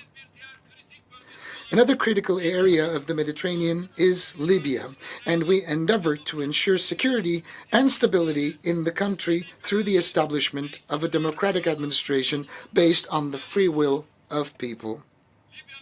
The political and economic empowerment of Libya will be providing a relief for both North Africa and Europe. The solution in this country can be explored by only respecting the choices and the free will of the Libyan people. Interventions in Yemen and Qatar have had serious consequences from a both humanitarian and economic point of view. We should all seek an immediate settlement of the disputes in the region that re-emerged due to the attacks on oil production facilities. Journalist Jamal Khashoggi, who was brutally slaughtered last year,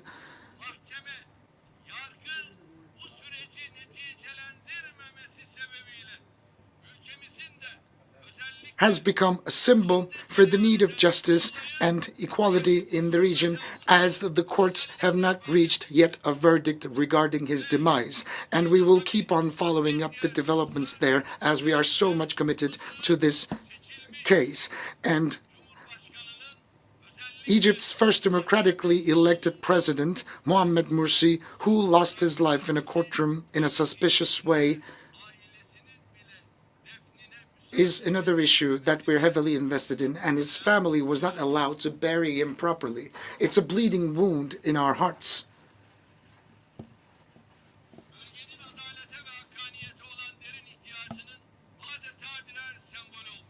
They have both become a deep symbol for the need to equality and justice in the region. We also hope that the discussions about Iran's activities, as well as related threats to this country, will be resolved in a rational framework. Esteemed delegates, today the Palestinian territory under Israeli occupation have become one of the most striking places of injustice.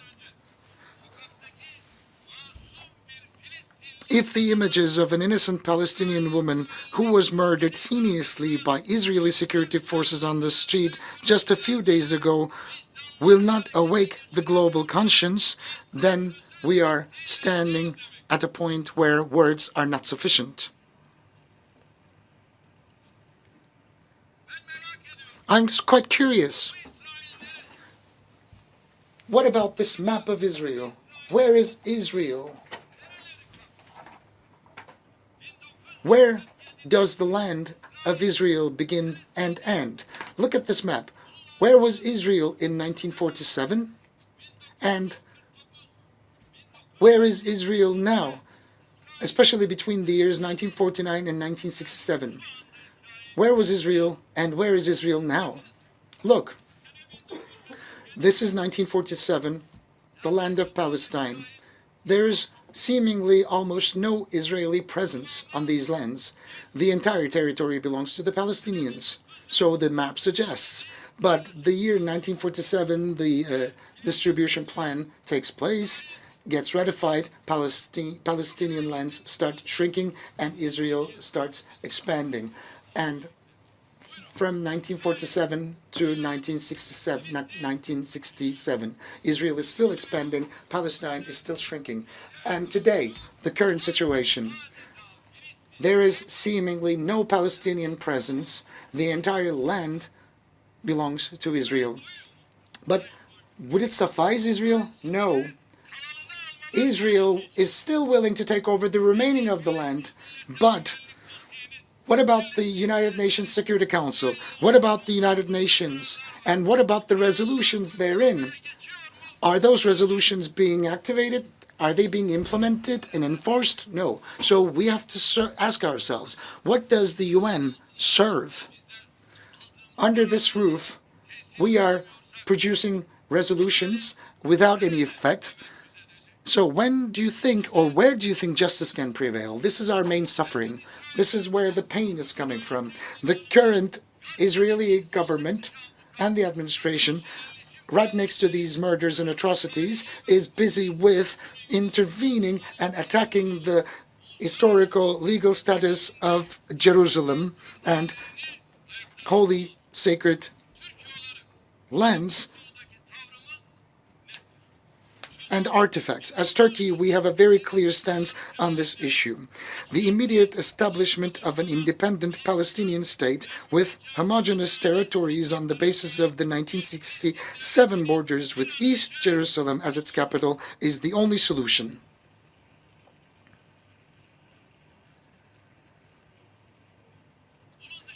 Any other peace plan other than this will never have a chance of being fair, just, and it will never be implemented.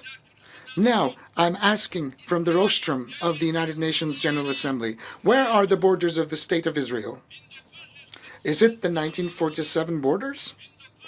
The 1967 borders? Or is there another border that we need to know of? How can the Golan Heights and the West Bank settlements be seized, just like other occupied Palestinian territories, before the eyes of the world, if they still are not within the official borders of this state? Is the aim of the initiative, promoted as the deal of the century, to entirely eliminate the presence of the state and the people of Palestine? Do you want another bloodshed? All actors of the international community, in particular the UN, should provide concrete support to the Palestinian people beyond more promises. In this regard, it's very important for the United Nations Relief and Works Agency for Palestinian refugees in the Near East to continue its activities effectively. Turkey will continue to stand by the oppressed people of Palestine as she has always done.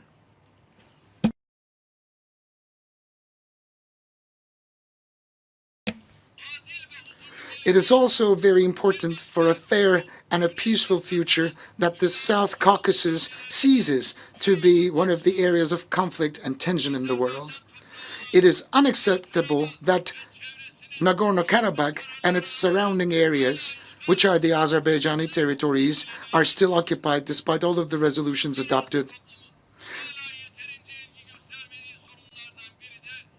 One of the problems to which the international community fails to devote enough attention is the Kashmiri conflict, awaiting a solution for 72 years. The stability and prosperity of South Asia cannot be separated from the Kashmiri issue.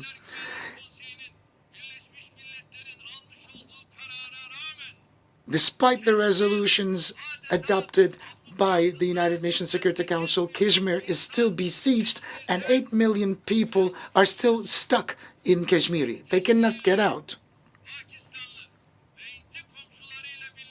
In order for the Kashmiri people to look towards a safe future with their Pakistani and Indian neighbors, it is imperative to solve this problem through dialogue on the basis of justice and equality instead of conflict.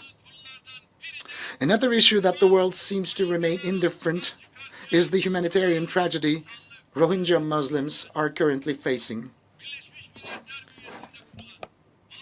The Independent Commission of Inquiry established under the United Nations has recorded the existence of a genocidal intent behind the events perpetrated in Myanmar's Rakhine State. Turkey will continue to carry out its initiatives and endeavors to ensure the security and fundamental rights of the Rohingyas, as well as the humanitarian relief activities we have undertaken since the first day. The invasions, the conflicts, and terrorist activities that continued in an uninterrupted fashion for almost 4 decades in Afghanistan have led to significant challenges at a global level. It is nighttime for peace and security to be restored. This is up to us to assume responsibility and take up action. Esteemed delegates, today one of the biggest threats to global peace and stability is the skyrocketing racist, xenophobic, discriminatory, and anti-Islamic rhetoric. Muslims are ranking number 1 who are the subjects of hate speech, discrimination, and defamation against their sacred values. The most striking example is the terrorist attack that took place last March in Christchurch in New Zealand. Just like the terrorist attack targeting Muslims in New Zealand was unacceptable, the acts of terrorism targeting Christians in Sri Lanka and Jewish communities in the United States are equally wrong and unacceptable. We are responsible for turning this disease into a raging insanity. The populist politicians seeking to garner votes by provoking these tendencies, as well as the communities normalizing hate speech under the pretext of freedom of expression, are in the leading spots, and they are the ones to blame. The prejudice, the ignorance and bigotry, as well as the attempts of marginalization towards the migrants, particularly the Muslims, pave the way for the rising of these morbid tendencies. This scourge can only be defeated by common will and efforts. It is our fundamental duty as statesmen and stateswomen to adopt an inclusive and tolerant public rhetoric to eradicate this foe once and for all. The Honorable Secretary General of the UN has recently introduced an action plan for safeguarding religious sites. It's a UN initiative in the establishment of which Turkey has shown political leadership as a part of Alliance of Civilizations. We hope that this action plan will help raise awareness on this issue, and I hereby request the designation of March the 15th by the United Nations as the day when the Christchurch attack was carried out to become the International Day for Solidarity Against Islamophobia. I also invite the Islamic world to start a thorough assessment of all the issues, particularly the Sunni-Shia divide, which have provided so far the ground for its internal conflicts, as well, which served as political instruments for power struggles and settle the disputes once and for all.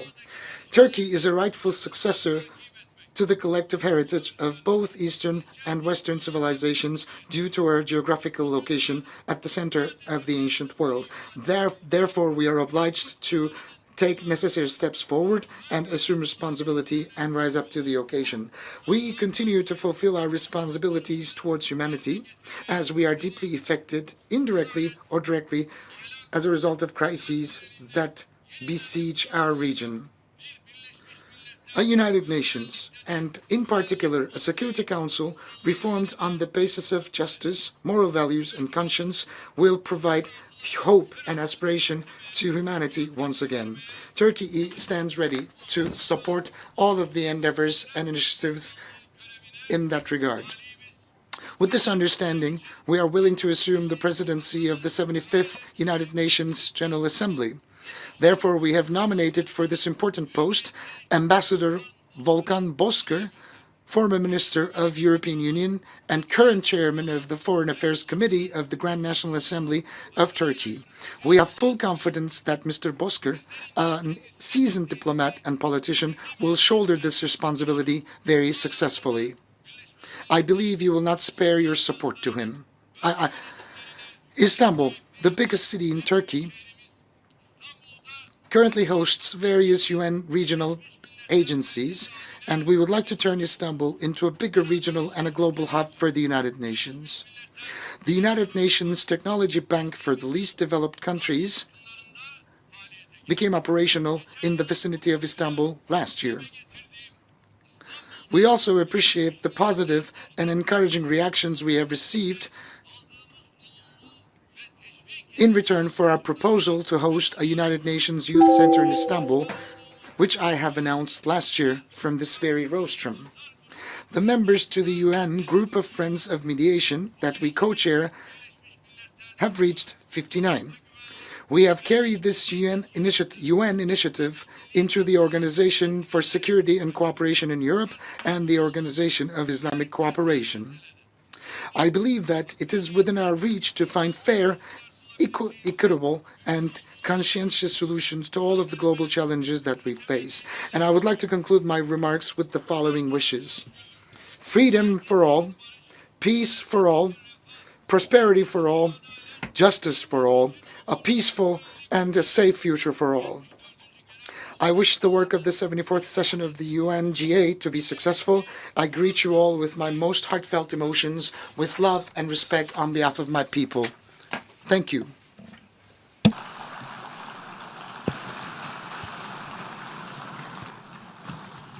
On behalf of the General Assembly, I wish to thank President of the Republic of Turkey, His Excellency Recep Tayyip Erdogan, for the statement just made. May I request representatives to remain seated while we greet the President. On behalf of the General Assembly, I have the honor to welcome to the United Nations His Excellency Muhammadu Buhari, President of the Federal Republic of Nigeria, and to invite him to address the Assembly. Mr. President.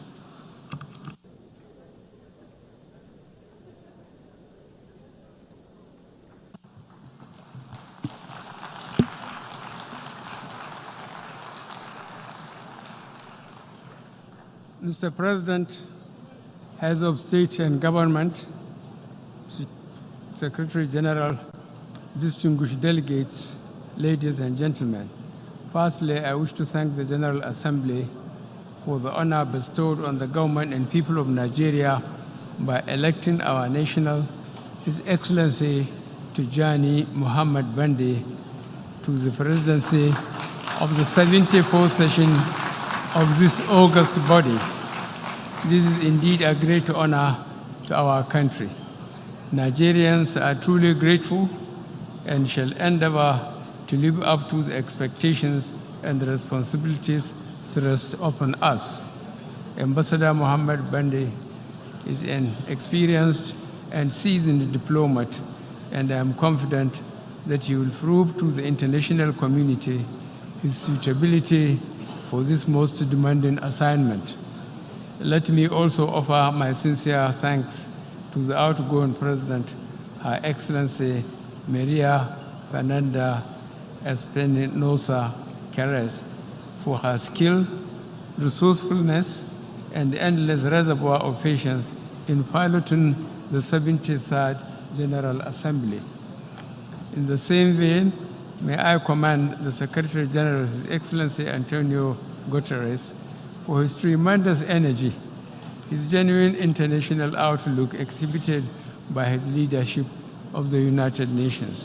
Your Excellencies, delegates, the theme of the current General Assembly is galvanizing multilateral efforts for poverty eradication, quality education, climate action, and inclusion.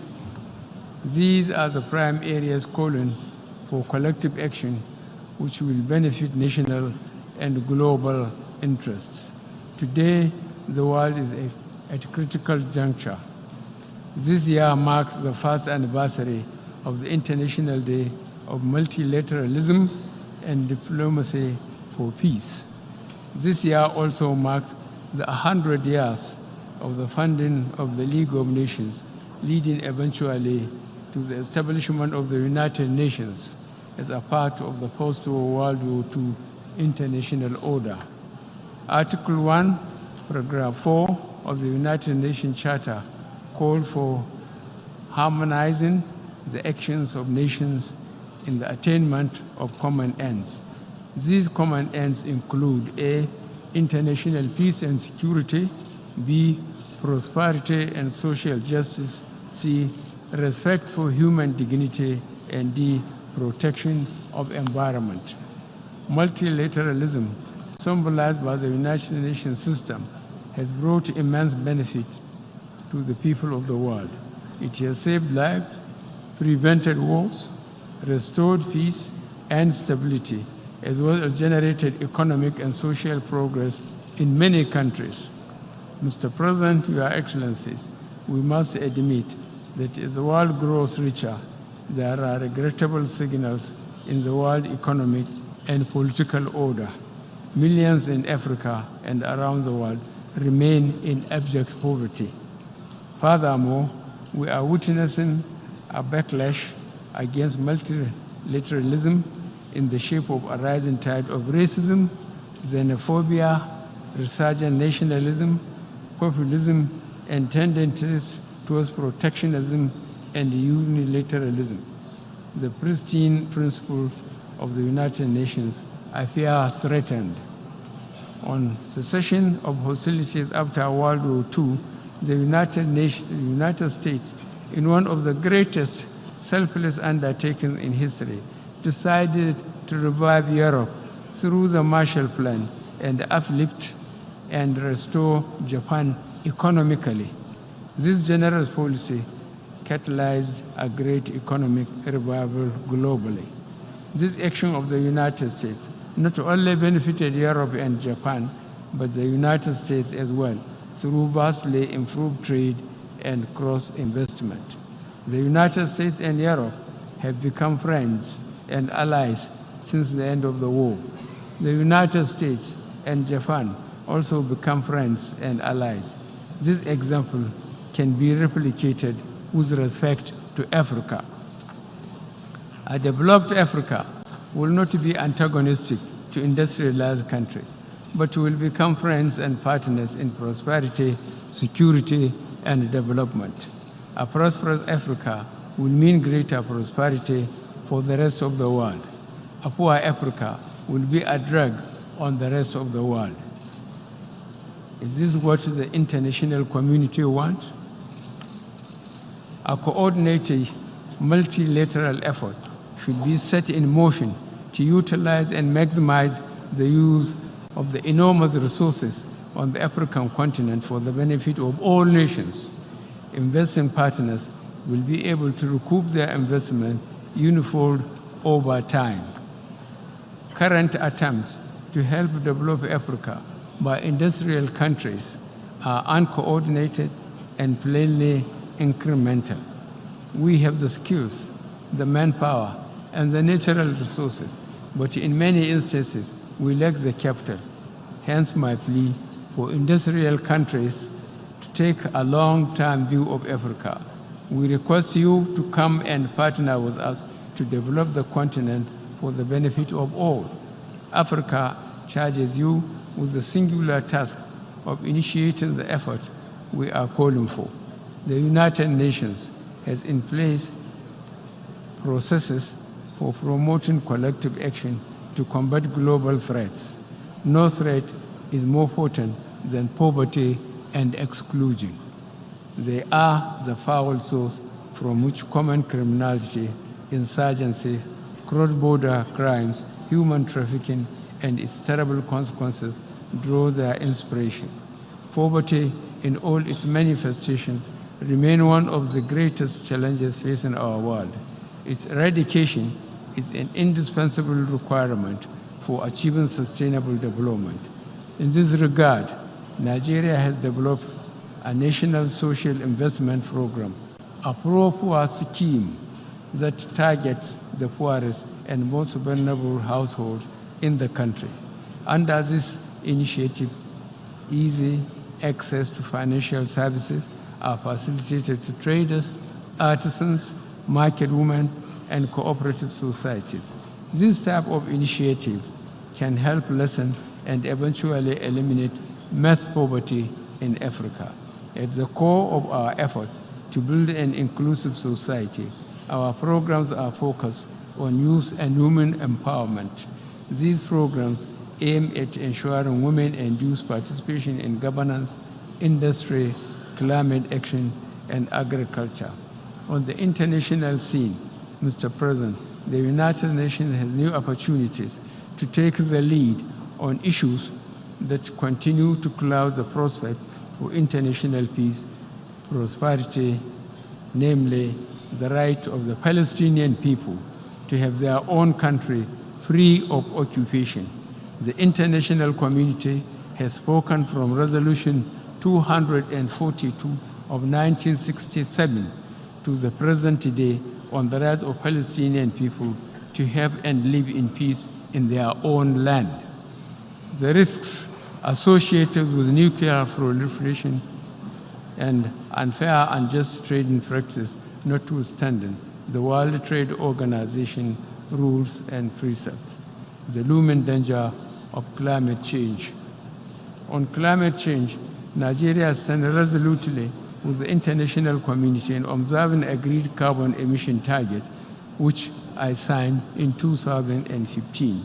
We have since issued 2 sovereign-grade bonds and have added an additional 1 million hectares of forested land, taking our total forest coverage to 6.7% through collective national effort. As we advocate and strive for inclusion within our societies, we must also ensure inclusion prevails in our collective action as members of the international community. That is why we support the expansion of the Security Council to reflect the diversity and dynamics of the 21st century. Mr. President, Your Excellencies, from Asia to the Middle East, Africa to South America, violence and the threat of conflict continue to flight the lives of too many people. Our own country is no exception. Nigeria is a nation of nearly 200 million people of diverse groups. Our diversity is our source of strength, which is why in the elections this year, our people back the policies of tolerance, inclusion, and community over the politics of protest and division. Our election promises emphasized political stability, freedom and prosperity, tackling poverty, schooling our young and providing them with the tools to build better lives. We are placing special emphasis on the role of women in our female gender advancement programs. Our progress and delivery are deliberate, purposeful, and measured. We clearly appreciate there are no quick fixes to complex challenges. In particular, the challenge of education in Africa is enormous. On December 3, 2018, the General Assembly adopted Resolution 73/25 that claimed 24 January of every year as International Day of Education. The resolution, which was spearheaded by Nigeria and co-sponsored by 58 other member states, marked a watershed in the recognition of the fundamental role of education in building modern societies. To ensure access to education for all, our government has introduced the homegrown feeding program to address the challenges of out-of-school and forced out-of-school children. This social intervention program, Mr. President, is aimed at encouraging increased school enrollment through provision of free school meals. The benefits extend beyond the school environment. In addition, we have introduced mainstream and implementation of school declaration laws and policies across all educational institutions in Nigeria. Mr. President, Your Excellencies, the world was shocked and startled by the massacre in New Zealand by a lone gunman taking the lives of 50 worshippers. This and similar crimes, which had been fueled by social media networks, risk seeping into the fabric of an emerging digital culture. Major technical companies must be alive to their responsibilities. They cannot be allowed to continue to facilitate the spread of religious, racist, xenophobic, and false messages capable of inciting whole communities against each other, leading to loss of many lives. This could tear some countries apart. Organized criminal networks, often acting with impunity across international borders, present new challenges where only collective action can deliver genuine results. This is true in the battle against violent extremism, against trafficking in people and drugs, and against corruption and money laundering. The present Nigerian government is facing the challenges of corruption head-on. We are giving notice to international criminal groups by the vigorous prosecution of the fee and ID scam attempting to cheat Nigeria of billions of dollars. Mr. President, Your Excellencies, as a young man, as a soldier, I witnessed at first hand the terrible legacy of destruction and broken lives that conflict leaves in its wake. At the age of 75th anniversary of the end of the Second World War approaches, I wish to pay tribute to the sacrifices made by so many millions across the globe in defense of freedom, tolerance, and the rule of law. In Nigeria, we have made significant strides to put our own house in order. We will work tirelessly to uphold due process. The rule of law remains a permanent and changing foundation of the world order. Freedom, tolerance, and rule of law are universal values and undermine the best that this General Assembly represents, and that binds us all. Mr. President, I will conclude by remarks reaffirming Nigeria's commitment to promoting international peace and security and sustainable development. We are also committed to strengthening partnership and cooperation with international and regional organizations for the benefit of humanity. Thank you very much.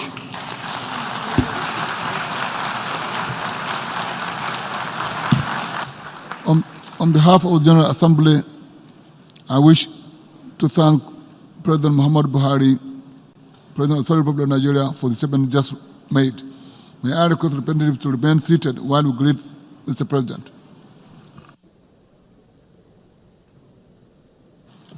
On behalf of the General Assembly, I have the honor to welcome to the United Nations His Highness Sheikh Tamim bin Hamad Al Thani, Emir of the State of Qatar, and to invite him to address the Assembly.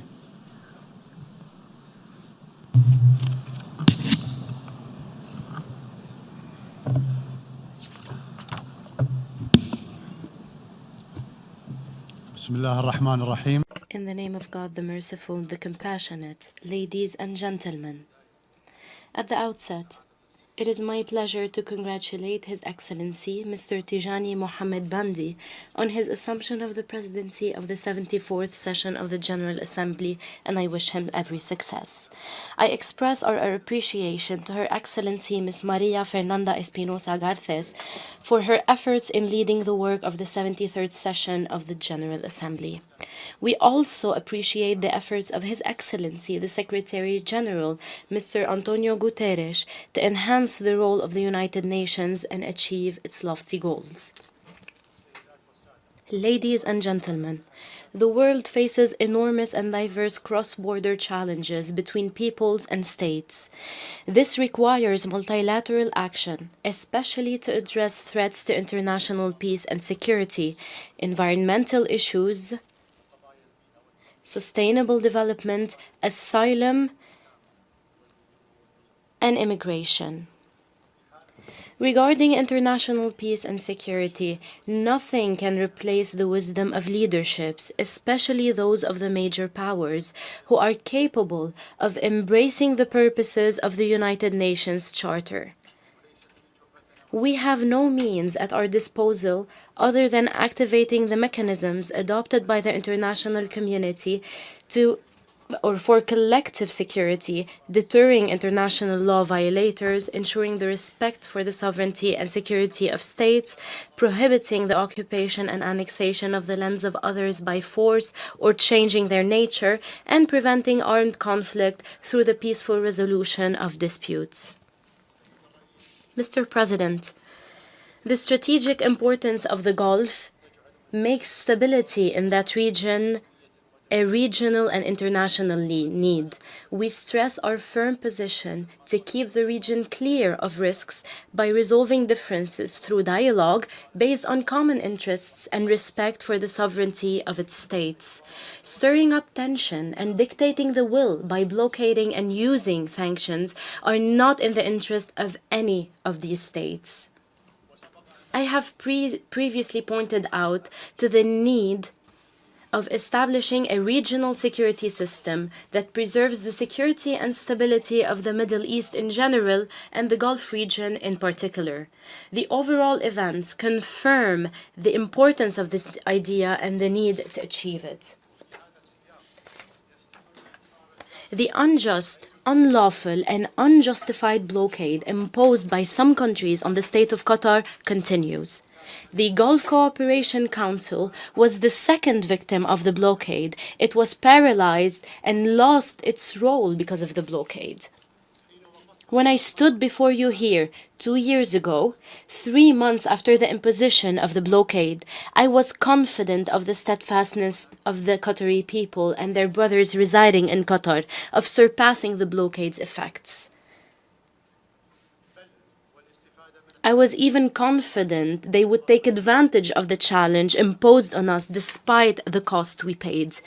I have also been confident since the first day of the campaign of incitement and distortion which preceded the blockade that the Arab, Gulf, and world public opinion will soon realize the concealed objectives of the propaganda campaign against the state of Qatar, which is driven by tendencies of domination, the imposition of tutelage and control over the potentials of other states, and the real objective of making accusations that were quickly proven wrong. This has happened as this approach had been exposed repeatedly when other states fell victim to it.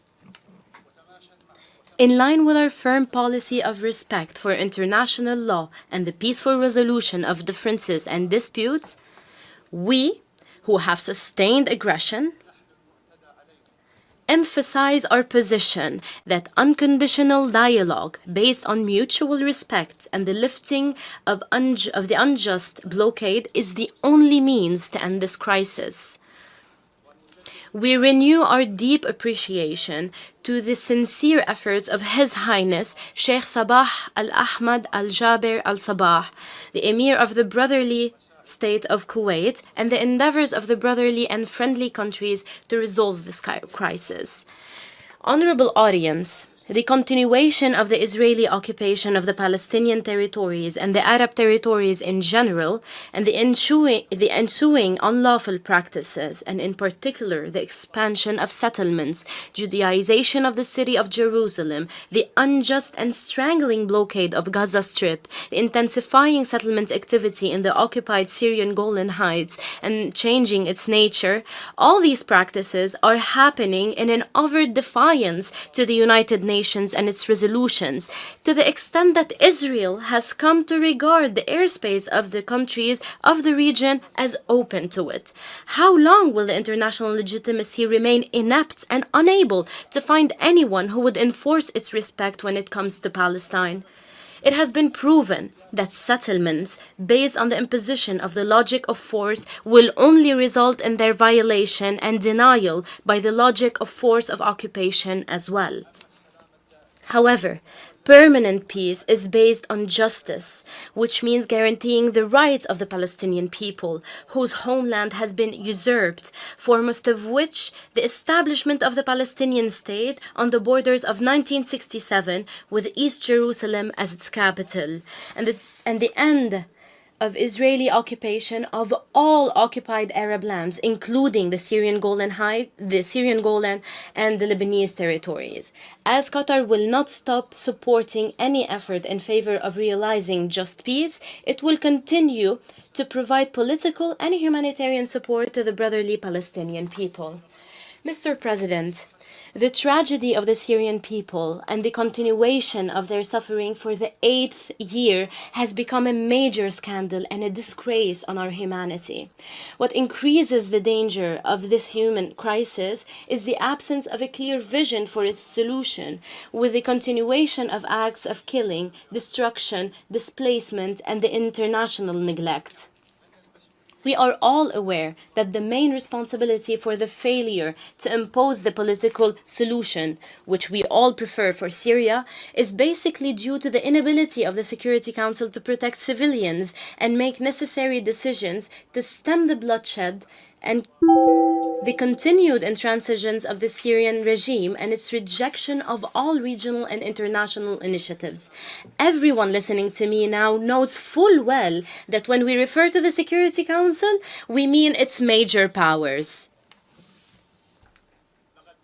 It is high time the Syrian people enjoyed security, a decent life, and justice through a political solution that fulfills the aspirations of all the components of the Syrian people in line with the First Geneva Communiqué and Security Council resolutions, including Resolution 2254, in a way that will preserve the territorial integrity, sovereignty, and independence of Syria, and upholding justice by holding the perpetrators of atrocities against civilians accountable in line with the rules of international law.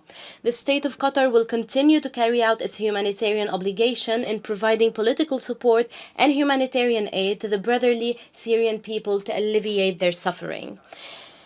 As to the brotherly Yemen, we stress our concern regarding the unity, territorial integrity, and sovereignty of this country. We stress the need to complete the political process in accordance with relevant Security Council resolutions, specifically Resolution 2216. In this respect, I stress that the outcomes of the national dialogue in January 2014, in which all the Yemeni parties took part, has provided equitable and just solutions for all the issues over which fighting is taking place, including the system of government, the federal structure of the state, and the issue of the South. Yemenis have achieved that through dialogue amongst themselves. Unless Yemenis implement solutions that they have reached without foreign intervention, there is no way but to support the United Nations efforts to end the war and support its humanitarian and relief efforts. In Libya, the latest developments threaten the national unity and stability. The latest military operations on the capital Tripoli have thwarted the holding of the Comprehensive Libyan National Conference. This is a new failure by the collective security system in the Middle East region. The double standards and selectivity in the implementation of the international legitimacy, because of the support extended by some countries to the military militias against the legitimate government. These militias did not hesitate to commit war crimes against civilians. We call for holding accountable the perpetrators of such crimes and for supporting the legitimate and internationally recognized government of national accord to enable it to assume all its functions in putting an end to the suffering of the Libyan people and in restoring security and stability across Libya.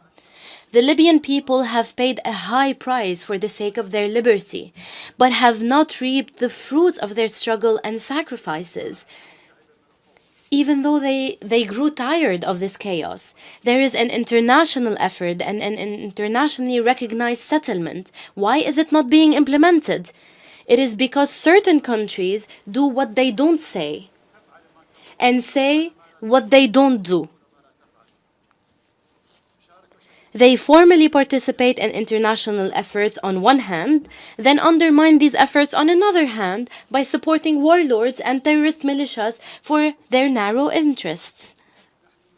We call on all actors in Libya to shoulder their responsibility and respect the will of the Libyan people towards a peaceful solution. We warn that the intervention in Libyan affairs further complicates the crisis and impedes national reconciliation and goes against Security Council resolutions. Ladies and gentlemen, with the help of God, Qatar continues to provide a space for dialogue and support for reconciliation based on rational and equitable solutions to crises and armed conflicts. We hosted negotiations between the United States and the Taliban.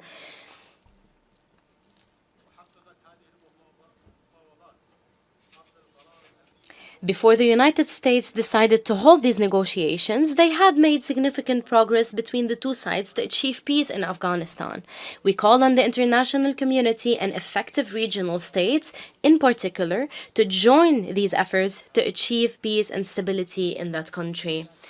Ladies and gentlemen, developments over the last year in more than one country in our region have proven that repression and crimes against humanity, whose perpetrators have tried in vain to block the course of history, did not stop people's aspirations for justice and human dignity and the aspirations of Arab youth for a better future. It has also been proven that gradual reform is the optimum path to change in countries with complex societies in a region complicated in itself. Had some regimes opted for reform in response to the aspirations of its people, they would have spared the world enormous losses and countless victims. In this regard, we value the steps and agreements that have been reached among the Sudanese parties. We are confident that the Sudanese people are capable of moving beyond this sensitive transitional phase. We renew our commitment by standing alongside the brotherly Sudanese people and call on all regional and international powers to support the Sudan to realize the aspirations of its people for security, stability, and development.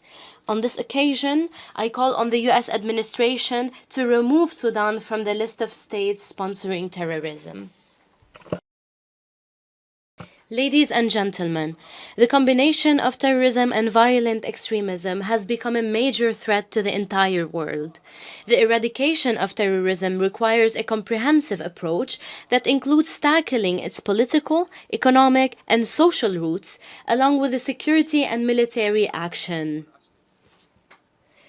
We reiterate our condemnation of all forms of terrorism and our support for combating it. In this regard, many countries have begun to realize the mistake of linking terrorism to a particular religion after they were subjected to terrorist operations with racist and ideological motives. There is a political and a moral need to go beyond confining terrorism to individuals and groups and to also deal with states. Qatar will continue to actively participate in the international efforts to combat violent extremism. In this respect, I refer to the conclusion of a partnership agreement between the State of Qatar and the United Nations Counterterrorism Office and our contribution of $75 million to strengthen the capacity of this office, as well as opening the International Center on Applying Behavioral Insights to Preventing and Countering Violent Extremism, and the partnership agreement between the Qatari institution, CELATEC, and the Counterterrorism Implementation Task Force for capacity building and launching projects in the Arab region aimed at preventing terrorism. Locally, efforts are continuing at the legislative level, and so is our support for national counterterrorism institutions, to the point where they have become a role model to be followed at the regional level.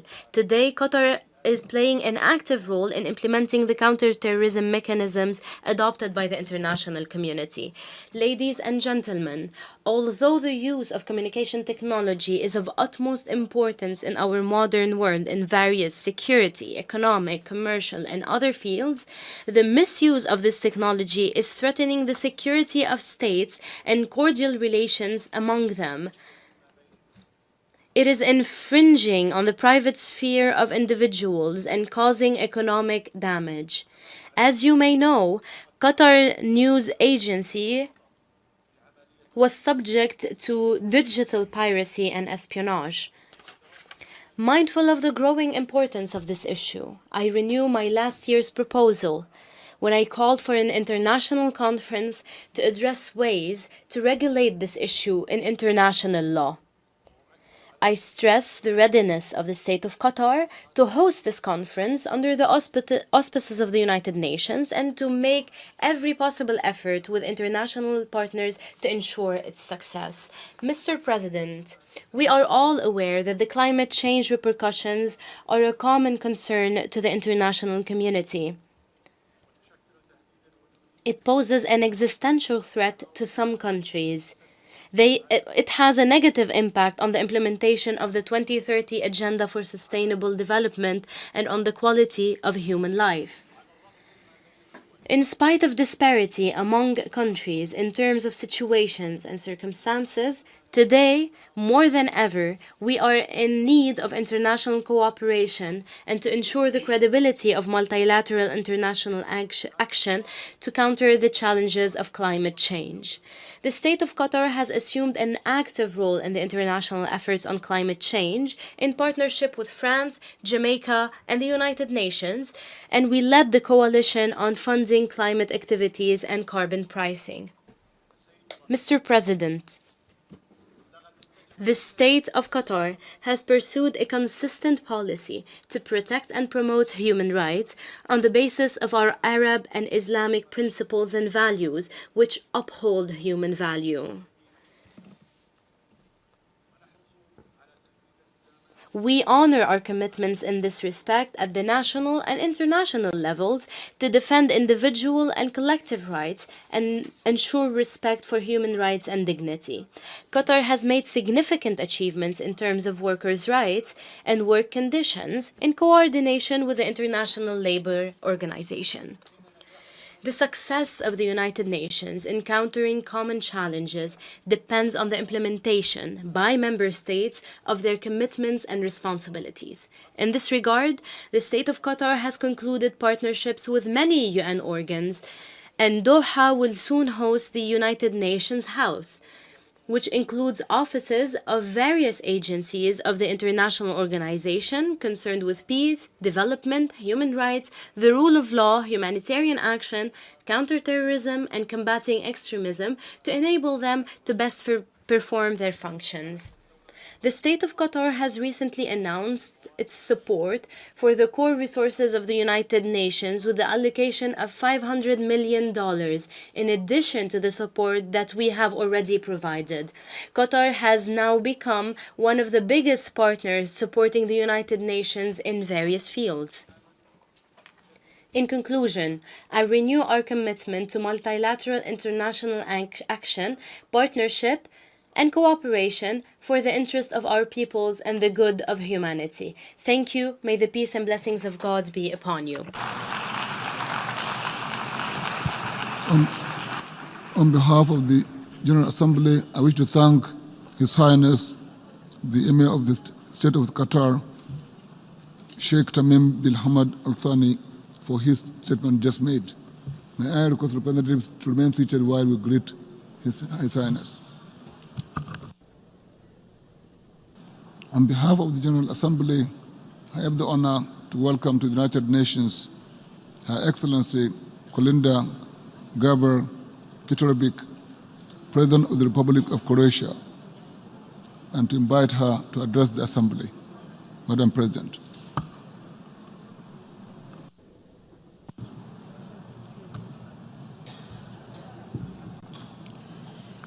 Mr. President, Your Excellencies, distinguished ladies and gentlemen, We're gathered here on the eve of the 75th anniversary of the United Nations.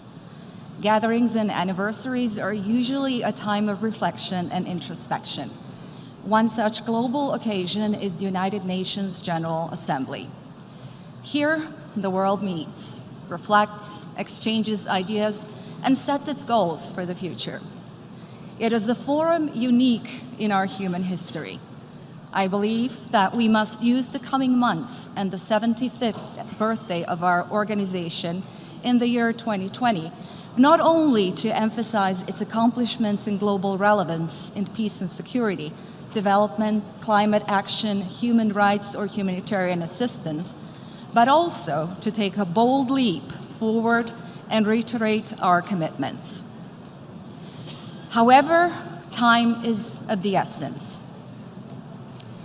The Secretary General, Antonio Guterres, said last January, "The best-selling brand in our world today is indeed fear.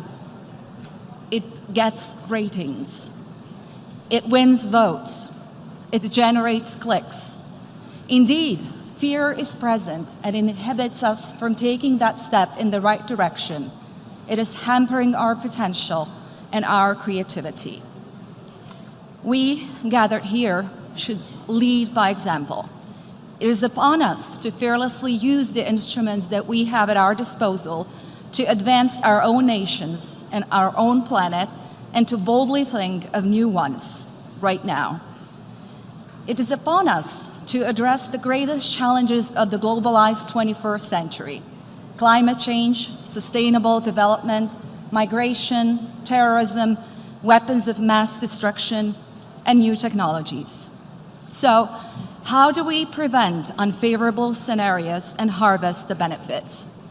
How do we mobilize states and joint resources to respond adequately to emerging threats?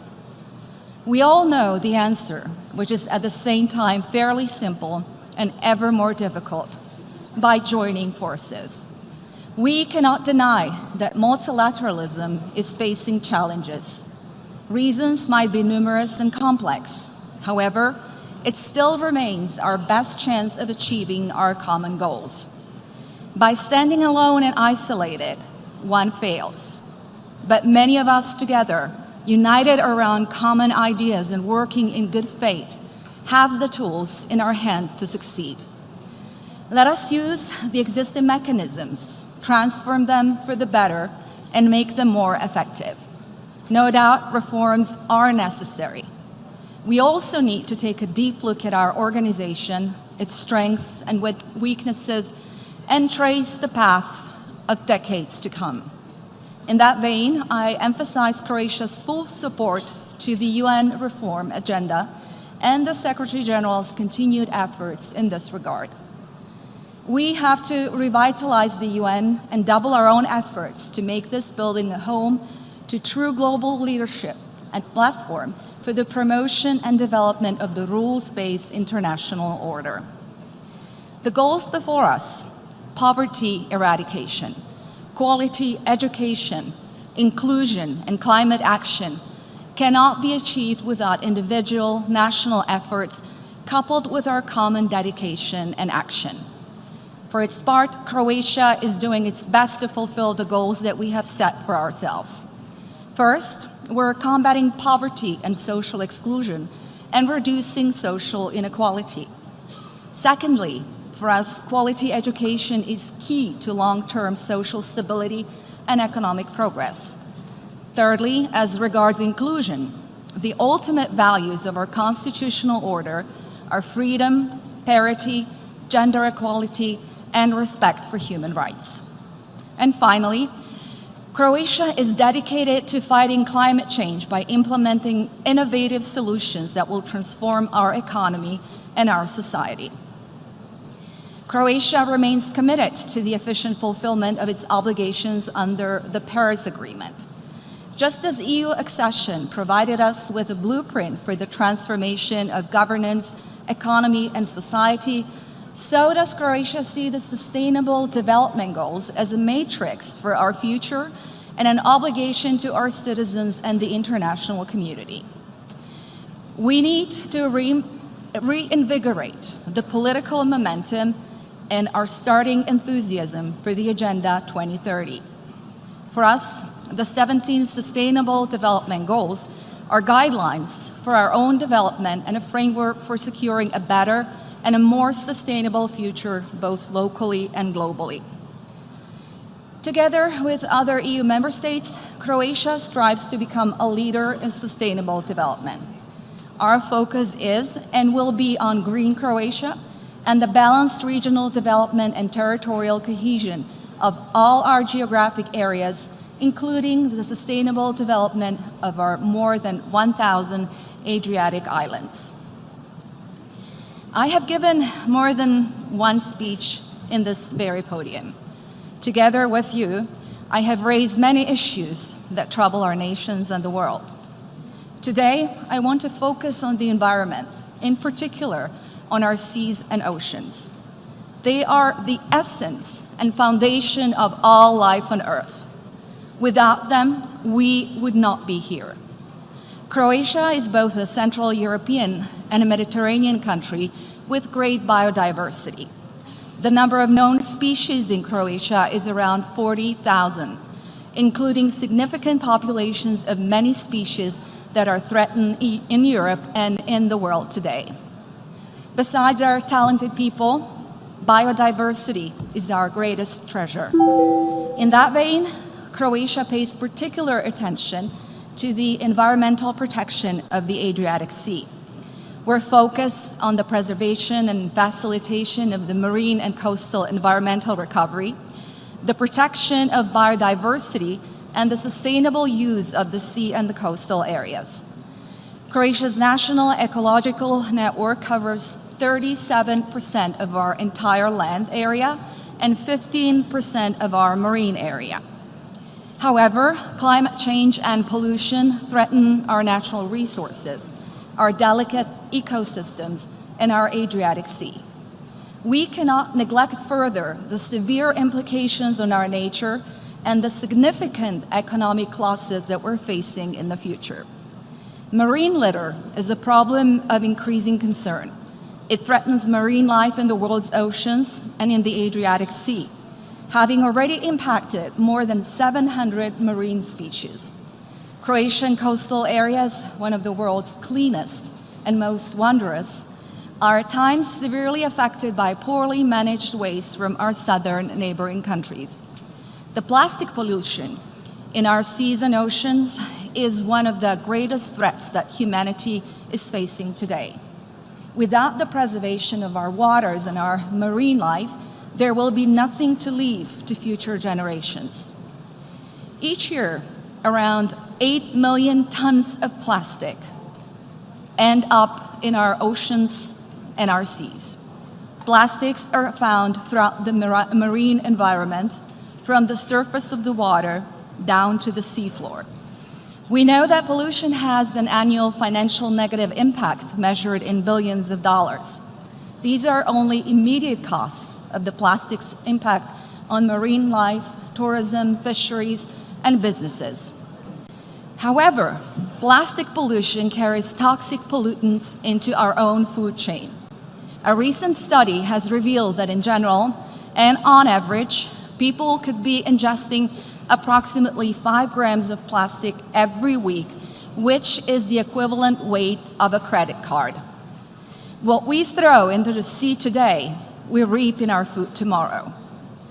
The renowned Institute of Oceanography and Fisheries in Split has been monitoring the Adriatic Sea since 1930, and its scientific activity encompasses very complex research in the fields of biological, chemical, and physical oceanography, sedimentology, fisheries biology, and aquaculture.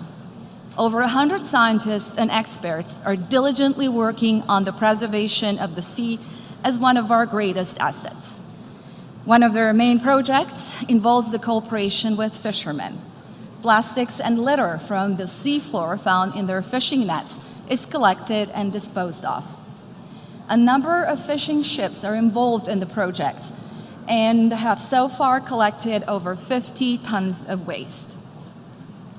In the Croatian part of the Adriatic Sea, 97% of the waters on the beaches are of exceptional quality. This we do not take for granted, nor can we allow ourselves to do so. That is why more and more local communities organize beach cleaning actions. The local communities and volunteers encourage tourists to take part in those activities as well. From this spot, I encourage all, please do stop throwing waste into our oceans and rivers. Our own future is at stake. Last year, I spoke about the ocean cleanup, the first feasible method to rid the world's oceans of plastic and remove 50% of the Great Pacific Garbage Patch in just 5 years. The media has named it Pac-Man, referring to a popular video game. I spoke about the inventor of this method, the brilliant young Croatian scientist living in the Netherlands, Bojan Schlacht. But what we need is deeds, more deeds like that, and not just words. The clock is ticking. So today, instead of a lengthy speech, I want to use the remaining time to give real people a voice and emphasize, again, real actions which inspires further action. This is why I will tell you about Zlatin, one of the 1,246 Croatian islands. It is a small island inhabited by about 300 people. People with hearts and minds dedicated to the preservation of their environment and their home. Last year, young environmental enthusiasts gathered the entire local community to start an action called Take a Break from Plastic. The goal was to make Zlatin the first Adriatic island free of single-use plastic and plastic waste within a year. Their action was local, but their efforts are indeed global. Since I could not project any videos in this room, I kindly ask you to watch their short video and message on the web links provided in the written version of my speech. The video is, by the way, a subtitle in English, so you will be able to understand it. The people of Zlatin and supporters that you will see in the video had the vision and courage to transform their island community. Within just 1 year, the island has transformed. By signing a symbolic declaration, all residents, caterers, and merchants have disposed of disposable plastic from everyday use. Today, children of Zlatin educate hundreds of visiting tourists that plastics is not welcome on their island. And these children, they are our future, and they really deserve recognition for what they have been doing. In this chamber here, we're running out of excuses for not following the example of the people of Zlatin and not going and doing the same globally. Let us make all of our communities just as responsible as the people of Zlatin. Let us not hesitate and be discouraged by past or present failures, but rather provide strong leadership for our common success in the future. Fear is a time thief, and time is scarce. In the words of St. John Paul II, be not afraid. Thank you.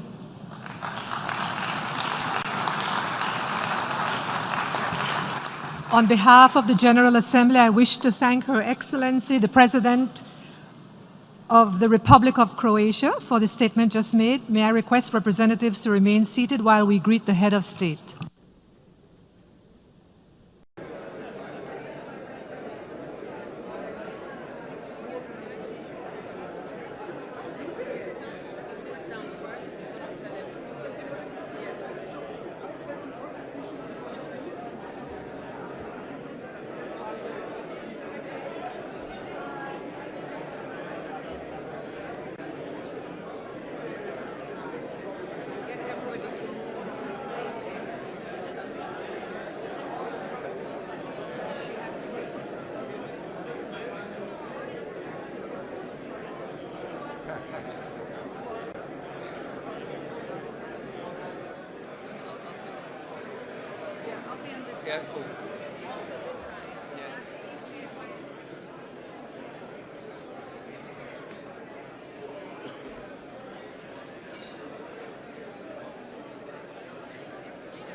President Donald Trump, distinguished heads of state and government, excellencies, ladies and gentlemen.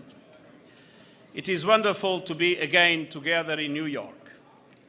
This city is a wonderful city, a wonderful inspiration for us all, and I think if there is a privilege to be Secretary General of the United Nations is to be able to work in New York. I know, Mr. President, New York is your city. You are a New Yorker. And indeed, that inspiration is vital for the success of our work. On the other hand, we have many other sources of inspiration coming from your country, the United States of America.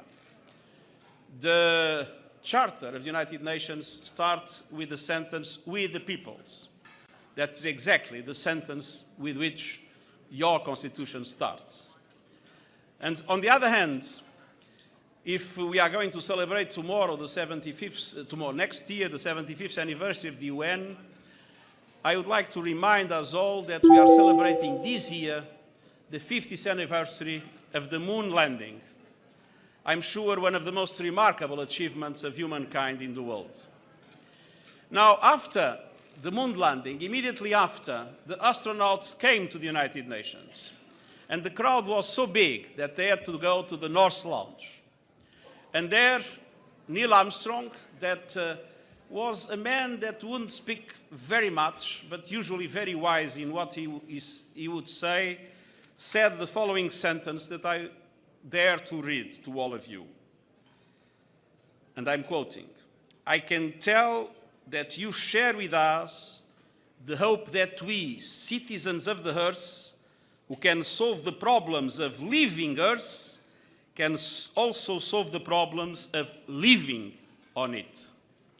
I think that these words are also a fantastic inspiration for what we have to do. Create together an Earth on which we all can live in peace and in prosperity. And I would like to raise my glass to the hospitality, warm hospitality of our host city and host country, New York and the United States, and to the well-being and prosperity of we the peoples of the world. Cheers.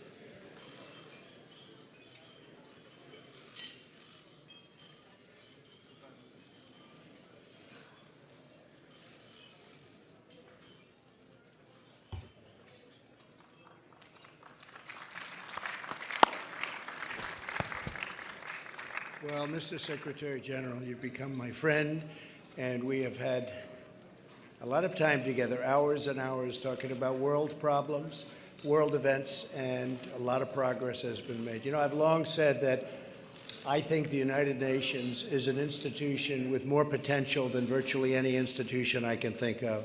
It's called the potential of war, which is bad, and peace, which is great. And I think we've been doing a great job on the peace aspect of it. But we've had many great meetings with Angela, and thank you very much. The Polish people are very happy. I've heard that today. They were very happy with your performance yesterday. Great job. But I just want to thank everybody for being here. It's an honor to have you in the United States, an honor to have you in New York City.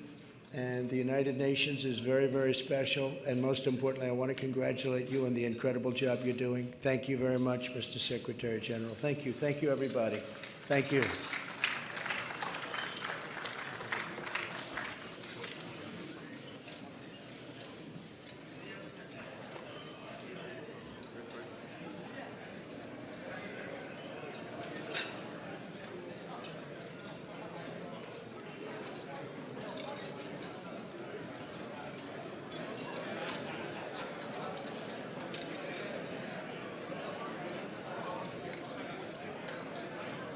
On behalf of the General Assembly, I have the honor to welcome to the United Nations His Excellency Moon Jae-in, President of the Republic of Korea, and invite him to make an address to the Assembly. You have the floor, Your Excellency.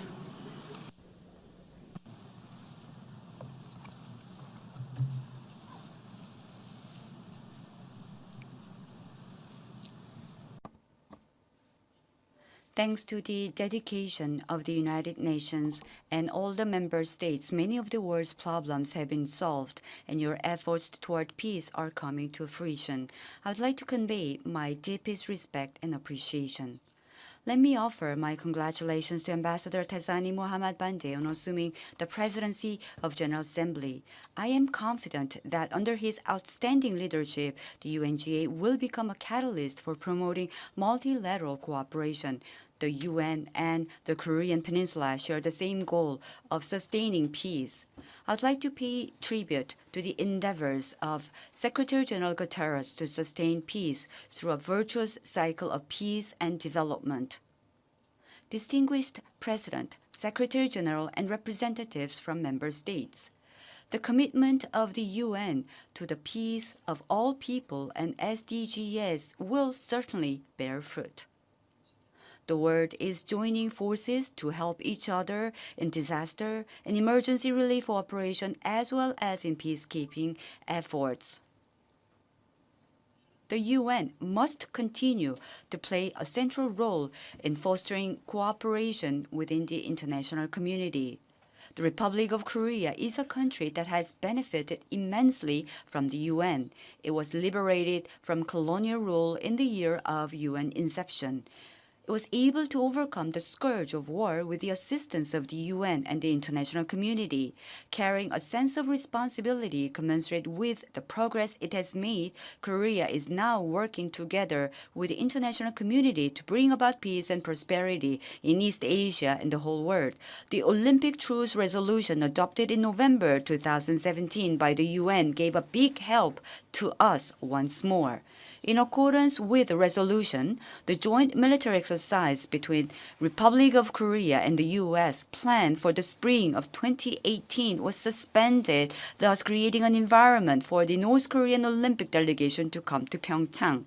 Pyeongchang Olympic Winter Games, in spite of initial concerns over security, was transformed into a peace Olympics, serving as an invaluable opportunity to resume dialogue between the two Koreas. Inter-Korean talks subsequently led to dialogue between the U.S. and North Korea. Decisions made by President Trump and Chairman Kim provided the momentum behind the dramatic change in the situation on the Korean Peninsula. Compared to the past, in which it took only a few rounds of gunfire to instigate major political unrest, the Korean Peninsula has undergone a distinct change. The negotiating table for peace on the Korean Peninsula still remains accessible. The two Koreas and the U.S. are setting their sights not only on denuclearizations and peace, but also in the economic cooperation that will follow thereafter. The Republic of Korea intends to create a peace economy whereby peace can lead to economic cooperation, which in turn will reinforce all working in virtuous cycle. The examples of how the ECSC and the OSCE had a positive impact on peace and prosperity within Europe present a fine model for us to emulate.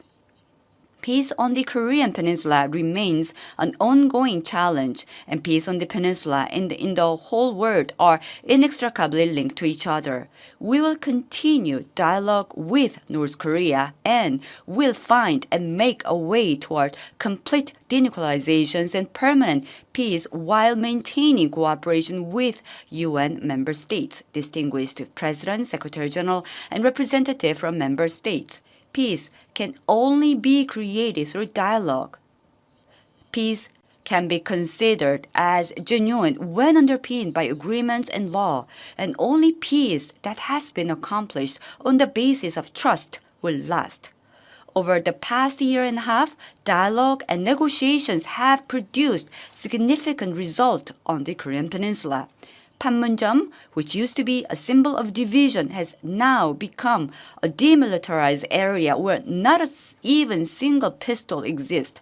The two Koreas withdraw guard posts inside the DMZ, thereby transforming it, the very symbol of confrontation, into a peace zone.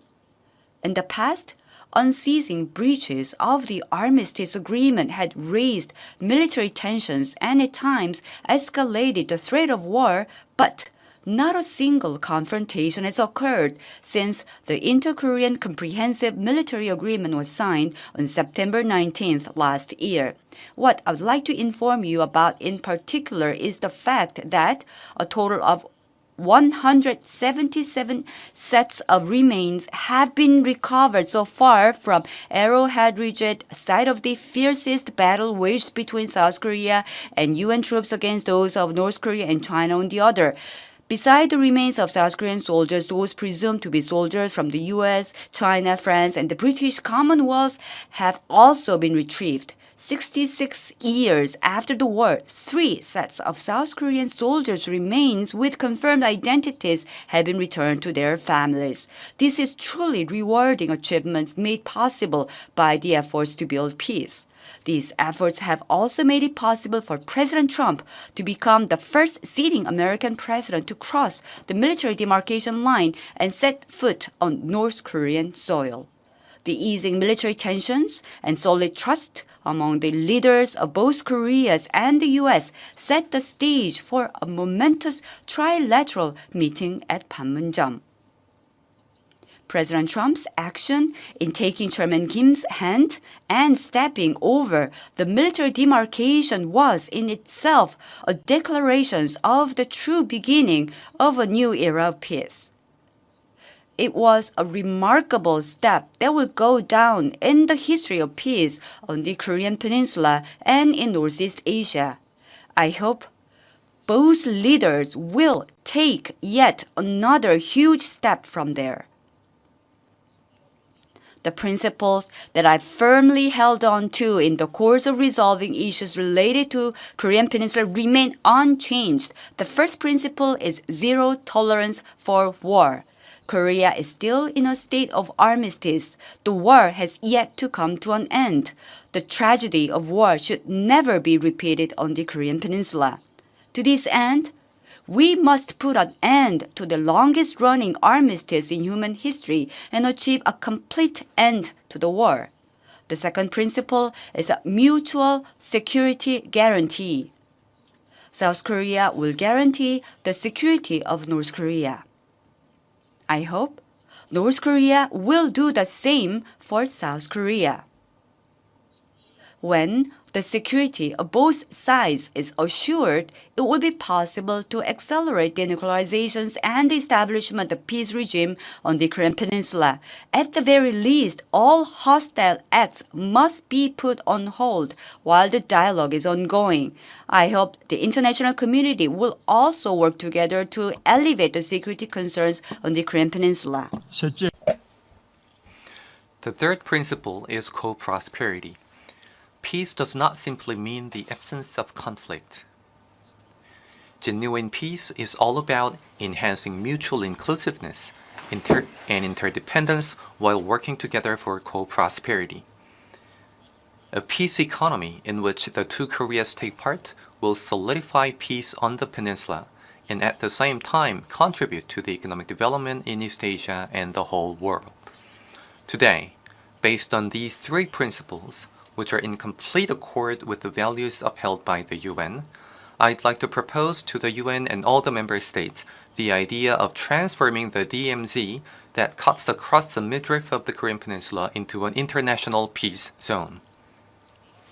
The DMZ is a colossal green zone that stretches 250 kilometers from east to west and then 4 kilometers from north to south.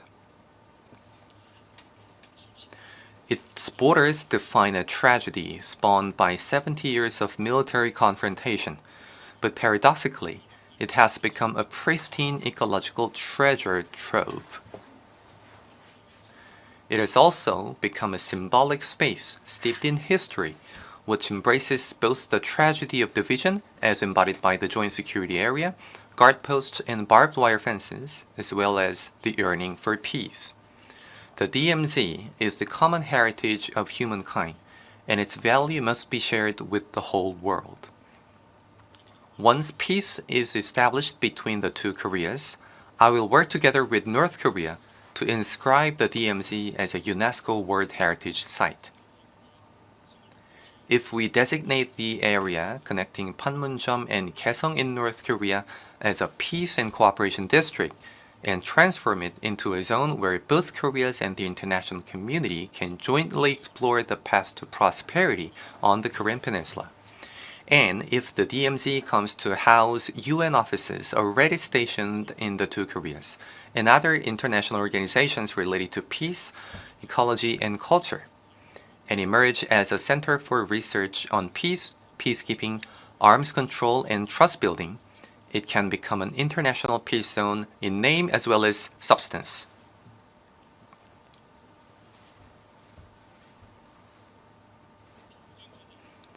Approximately 380,000 anti-personnel mines are laid in the DMZ, and it is expected to take 15 years for South Korean troops to remove them on their own.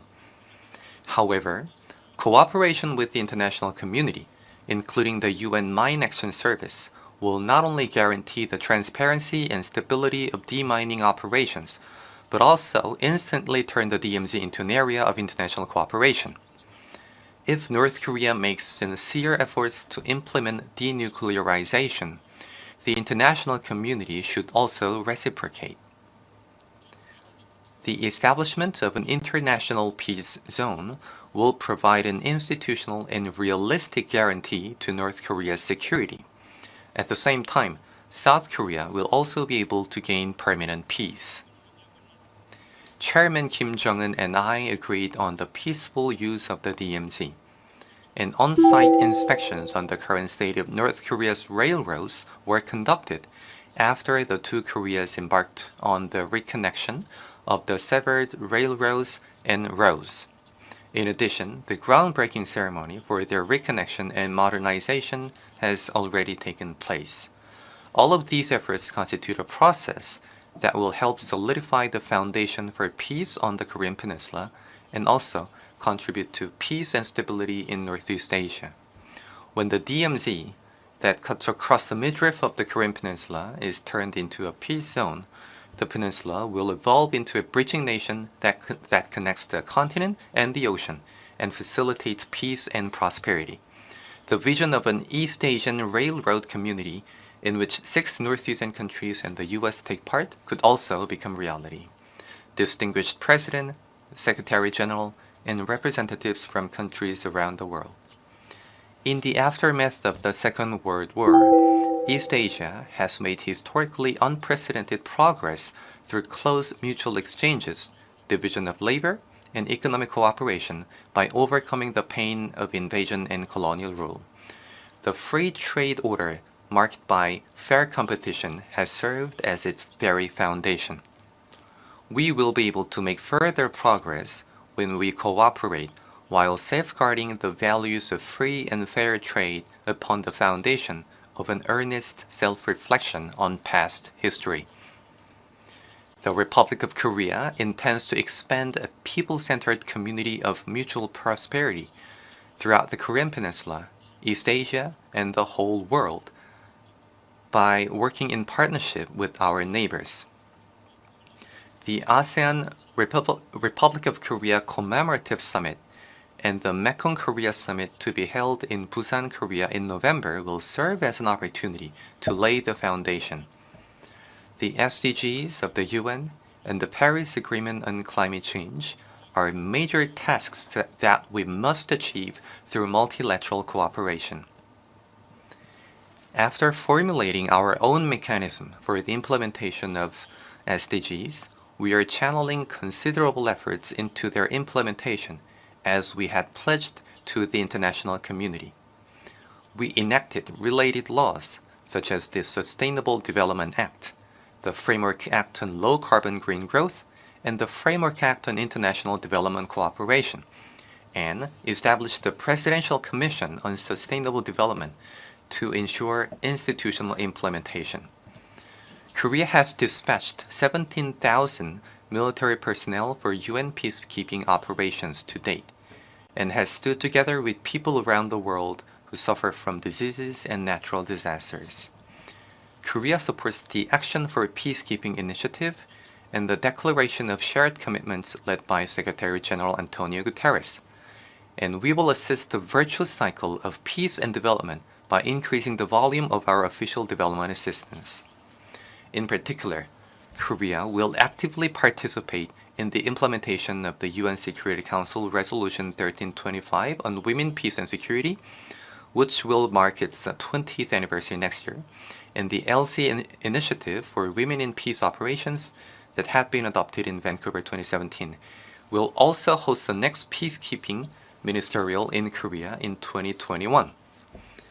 Korea will host the second round of the P4G Summit, partnering for green growth and the Global Goals 2030 next year. The second P4G Summit will serve as an opportunity to strengthen the international community's solidarity for the implementation of the Paris Agreement and the SDGs. I hope that many stakeholders from governments, international organizations, businesses, and civil society will take interest and participate. This year is very special for Korea.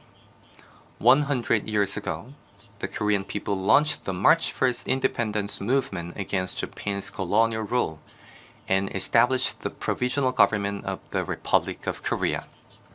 After 100 years, Korea is now leading the efforts to achieve peaceful coexistence and equality based on love for humanity. Korea will continue to fulfill its responsibility and role in realizing the UN's goals of peace, human rights, and sustainable development, while standing together with the international community. We'll also work together to ensure that the UN's ultimate goals of international peace and security are realized on the Korean Peninsula. I hope that the international community's support and cooperation will enable the miracle of swords being turned into plowshares to take place on the Korean Peninsula. Thank you very much. On behalf of the General Assembly, I wish to thank the President of the Republic of Korea for the statement just made. May I request representatives to remain seated while we greet the head of state. The Assembly will hear an address by His Excellency Roch Marc Christian Kabore, President of the FASO and President of the Council of Ministers of Burkina Faso.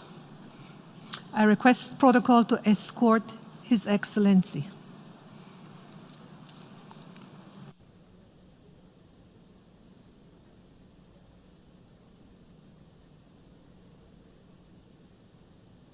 On behalf of the General Assembly, I have the honor to welcome to the United Nations His Excellency Roch Marc Christian Kabore, and to invite him to address the Assembly. You have the floor, Your Excellency.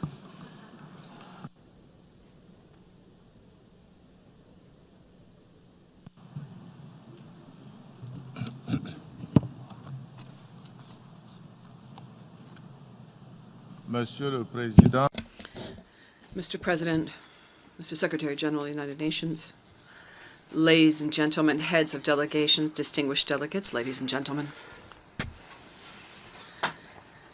Mr. President, candidate for Africa to the position of President of the 74th General Assembly, you were brilliantly elected on the 4th of June of this year, and it is my great pleasure to address you on behalf of my delegation and on my own behalf to extend my hearty, heartfelt congratulations.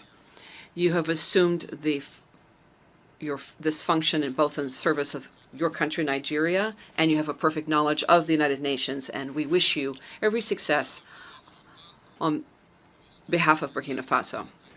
And Madam President, history will remember that in 40 years of existence of our organizations, you were the 4th woman to be elected President of the General Assembly and the 2nd in 50 years. Given the remarkable work that you achieved and the results, please receive, Madam President, my congratulations for having met such major challenges around the theme of the 73rd year. Mr. Secretary General, may I begin by renewing our recognition and gratitude to you on behalf of the Burkinabe people for your personal commitment and that of the United Nations and your support to my country in difficult times. This is the time to renew my encouragement for implementation, courageous implementation of reforms undertaken, and to congratulate you on your report presented on the 24th of July 2019 to the Security Council on activities of the Bureau and the Sahel. The declaration of the Security Council President on the issue of security on this occasion augurs well for the future. Mr. President, ladies and gentlemen, this year, this 74th session has the topic of, and I quote, galvanizing multilateral efforts for poverty eradication, quality education, climate action, and inclusion, end of quote. Burkina Faso is pleased with the theme chosen due to its relevance and to the fact that it is a very current topic. Because more than ever, multilateralism is, for my country, the only path to finding solutions to the great problems of the world. And to these challenges, we must add combating terrorism and violent extremism, organized crime, and cybercrime, which no country can vanquish alone, regardless of how powerful it is. And given all that has been achieved by the United Nations in peacekeeping, security, justice, human rights, development, and fighting climate change with the Paris Accord, given those achievements, we must imperatively work to bolster multilateralism and the role of the United Nations as a means to finding solutions to the problems of our planet, and to do so together. Sir, while there are phenomena that are sad in our world today, and they are first and foremost terrorism and poverty. Since January 2016, our country has had to face ongoing terrorist attacks, unprecedented in scope, the impacts of which at the human level, social and economic level, are heavy in consequences. Escalation of violence and insecurity has led to an unprecedented humanitarian crisis, with many victims, civilian and within the security and defense forces, with hundreds of and thousands of internally displaced, closed schools, healthcare infrastructure and other infrastructure closed down, all symbols of states that have been destroyed. Destabilization continues through destabilization of communities who are shifting given violent confrontation. Turning to public finance, I'd like to look at the increase in expenditure for security to the detriment of financing for social development and development. I take this occasion to applaud the United Nations accompaniment of Burkina Faso given its unraveling of the security and humanitarian situation. And indeed, Burkina Faso's eligibility to the Peacebuilding Fund announced by the Secretary General of the United Nations made it possible to have an interagency mission led by the Special Representative of the SG for Africa and West Africa and the Sahel, and to form an emergency task force under the leadership of the Undersecretary General to open 5 regional centers of the United Nations outside the capital to be closer to the population in their difficult moments, and to ensure support for international partners is well coordinated and aligned on agreed upon strategy, which is comprehensive and integrated and which establishes a link between prevention, emergency aid, recovery, and development. The government requested an assessment mission to look at prevention and peace building by the African Development Bank, the European Union, and the World Bank, all of which is currently underway, and recommendations are about to be issued. Turning to poverty, eliminating poverty is one of the main objectives of ODA because the United Nations says that thousands and millions of people live below the poverty level. And if this trend is not reversed, more than 168 million children will be living in abject poverty. More than ever, the international community must intensify its fight against poverty to eradicate it, which is the sine qua non condition for sustainable and inclusive development.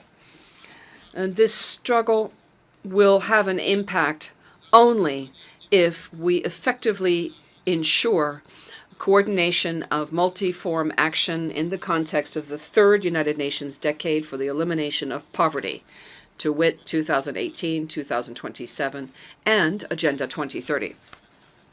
Mr. President, ladies and gentlemen, heads of delegation, The security situation in the G5 Sahel space is still a source of concern.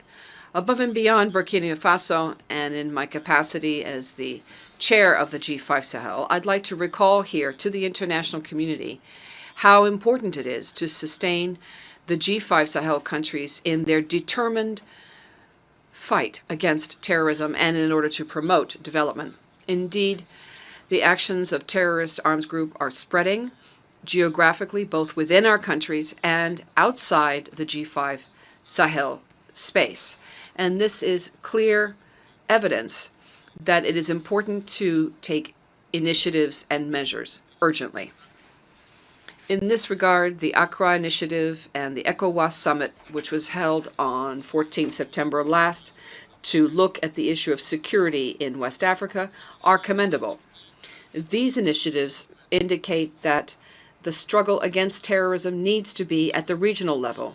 And at this stage, I'm very pleased that the G5 Sahel, well supported by the Secretary General before the Security Council, their requests to the Security Council were favorably looked upon through the adoption of Resolution 2480 and renewal of the MINUSMA mandate.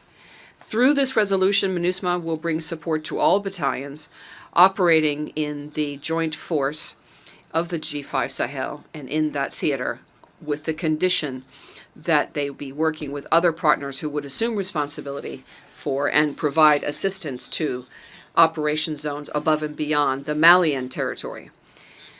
During the extraordinary summit of ECOWAS in Ouagadougou to discuss terrorism, heads of state noted the inoperative nature of MINUSMA in dealing with the terrorist threat in Mali due to the limits of its mandate conferred upon it by the Security Council. It would seem inconceivable that with 12,000 men and substantial means available to it, that this force is not able to effectively contribute to the fight against terrorism in Mali. That is why, with the urging of my peers in ECOWAS and in my capacity as president of the G5 Sahel, I appeal for a more robust and more offensive mandate to be conferred upon MINUSMA. Such a mandate would make it possible to secure and further stabilize Mali and all the other countries in the G5 Sahel region.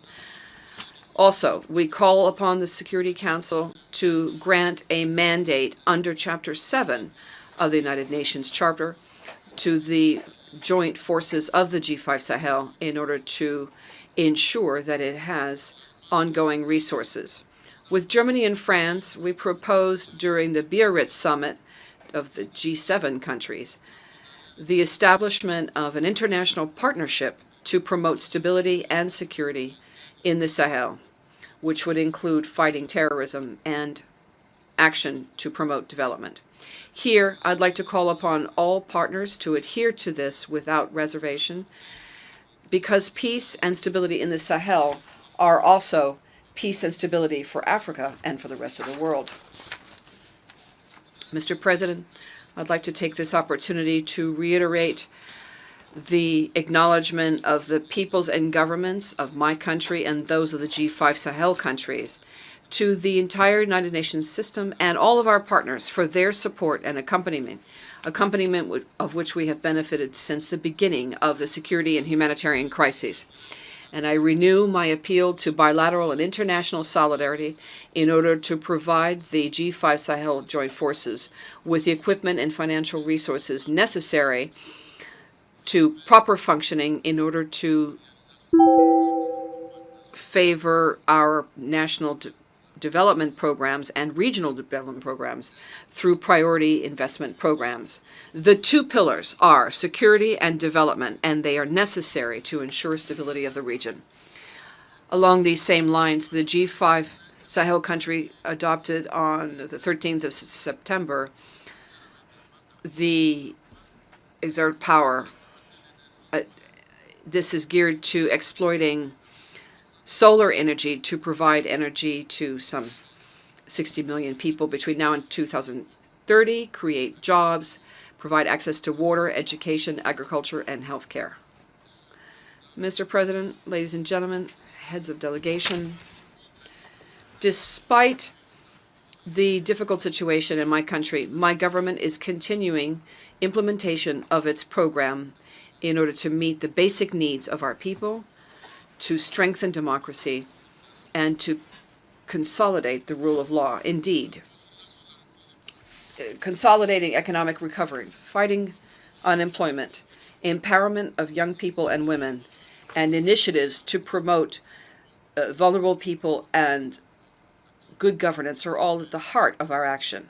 Also, in the context of fighting social inequality, and also to promote harmonious development of all of our country, two instruments to reduce regional disparity and to galvanize local economies have been put in place through the urgent program of the Sahel and Burkina Faso, which has been expanded to the 5 regions affected by violent extremism, and the support program for the development of local economies. Turning to democratic governance, I have confided this to a political dialogue in order to have a dialogue with the opposition last June. The dialogue was positive. We did so by instituting legislative regulatory texts that relate to this matter. Sir, turning to fighting climate change, I'd like to first applaud yesterday the Climate Action Summit, the format of which made it possible to formulate specific and concrete proposals. I'd also like to commend the success of the States Parties Conference on against desertification that was held in India recently, and to point out the clear link between desertification and climate change. The countries of the Sahel understood quite well, they who created, as of 1973, the Interstate Committee for Fighting Drought in the Sahel. In Burkina Faso, climate change leads to the displacement of people and exacerbates the conflict between animal husbandry and farmers due to the lack of water, scarcity of water, and the rare arable land, or land available for animal husbandry. This is why, in the context of the prevention and struggle against the impact of climate change, my country has taken a number of important initiatives, a 5-year plan for reforestation, and a plan for risk reduction, and also a disaster preparation plan.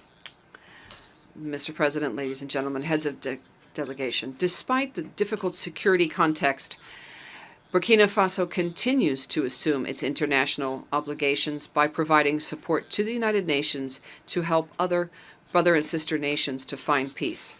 And thus, Burkina Faso, which is one of the great and large troop contributing countries to peacekeeping missions, is present in both Mali and Darfur. In Guinea-Bissau, our troops are participating in the context of the ECOMIB force put in place by ECOWAS, which made it possible to provide a certain amount of stability to this sister nation, making it possible for the first time that the president of a republic finish his term. Moreover, efforts have been undertaken to increase women's contribution, to take into account gender in peacekeeping missions of the United Nations. Mr. President, ladies and gentlemen, heads of delegation, at this time that when we are meeting, international news has been marked by tension and threats to international peace and security. While we are all present here at each session of the General Assembly, and that is because we believe in the United Nations capacity, a symbol par excellence of multilateralism and diplomacy, a symbol of being able to find lasting solutions to major challenges and also to the various crises that affect us in different parts of the world. The security crisis in the Sahel space is a direct result of the destructuring of and breakdown of the Libyan state. And thus I call upon the international community to mobilize and find a solution for lasting peace in that country, because it's only through settling the security crisis in Libya that we will find peace in my own country. And on this topic, Burkina Faso commends the United Nations mediation and strongly recommends involvement of the African Union in the hopes of their joint efforts leading to a solution of the Libyan crisis. With regard to Western Sahara, Burkina Faso reiterates its support to the political process, and we call upon the United Nations to appoint a joint representative who well understands the situation in Libya to help find a solution to the problem. Turning to Western Sahara, Burkina Faso reiterates its support to the political process underway under the exclusive auspices of the Secretary-General of the United Nations, with a view to finding a mutually acceptable and negotiated solution politically to the dispute, as recommended by the Security Council since 2007 and through its Resolution 2468 adopted in April of 2019. Burkina Faso is pleased with the effective holding of 2 round tables, including Algeria, Morocco, Mauritania, and the Polisario, keeping with Resolutions 2414 and 2440 of the Security Council. And I take this opportunity to here applaud the work of the former Special Envoy of the Secretary General of the United Nations during his term. Given the regional nature of this dispute, Burkina Faso would call upon all states in the region to make their contributions to the political process and strengthen their participation in the negotiations. In the Middle East, the Palestinian question continues to be a major source of concern in the Israeli-Palestinian conflict, and Burkina Faso reiterates its support for a 2-state solution with Israel and Palestine living together in peace and as good neighbors. Burkina Faso strongly condemns the aggressions and attacks repeatedly against Saudi Arabia and its oil facilities. Regardless of where these attacks have come from, these attacks are a serious threat to peace in Saudi Arabia and for the region as a whole, and that's why we solemnly call for a cessation of these acts of hostility. As to the commercial,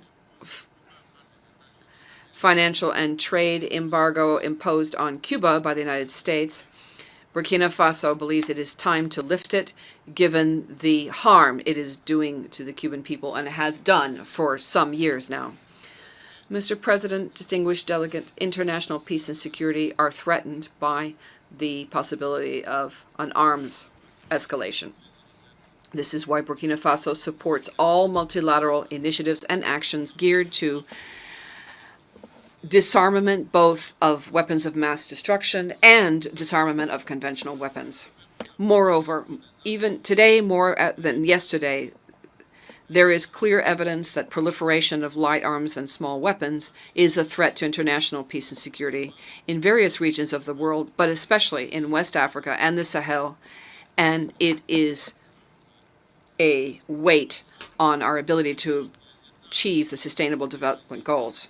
Also, I would urge states to allocate resources set forth by disarmament programs to the financing of ODA and to the Green Development Fund and the Green Fund. This would provide an opportunity for millions of poor people to have better prospects for the future. Sir, yesterday we held the Climate Action Summit and the high-level meeting on universal health care, and we hope that all of these initiatives will make it possible to create a dynamic and political support at all levels in order to bolster the private sector's commitment in order to leverage as much as possible their innovative solutions and finance ODA. In this regard, we would congratulate the Secretary General for launching the World Alliance for Investors for Development that met yesterday, the 23rd of September. This pool will be made up of 25 to 30 CEOs of huge corporations from around the world who will be using their knowledge and know-how to provide further investment in the long run for sustainable development as a glimmer of hope at a time when financing is increasingly rare.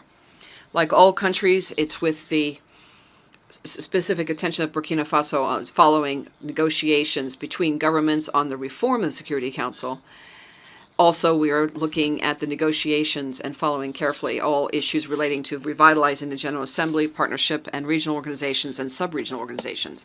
With regard to reform, I would quote, "The future that we want, the United Nations that we need, reaffirm collective commitment to multilateralism," end of quote.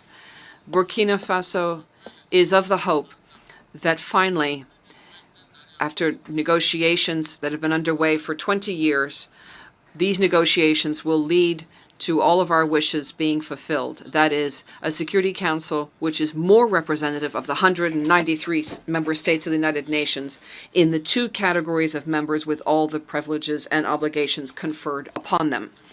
This is the time to renew Burkina Faso's complete adherence to the common position, the position of Africa, as reflected in the Ezulwini Consensus and the CERT Declaration. In commemorating the 24th of April 2019 as the first International Day of Multilateralism and Diplomacy in the Service of Peace, in doing so, the United Nations reaffirm the importance of multilateralism, and one where, in our world of today, global challenges and can only be met together.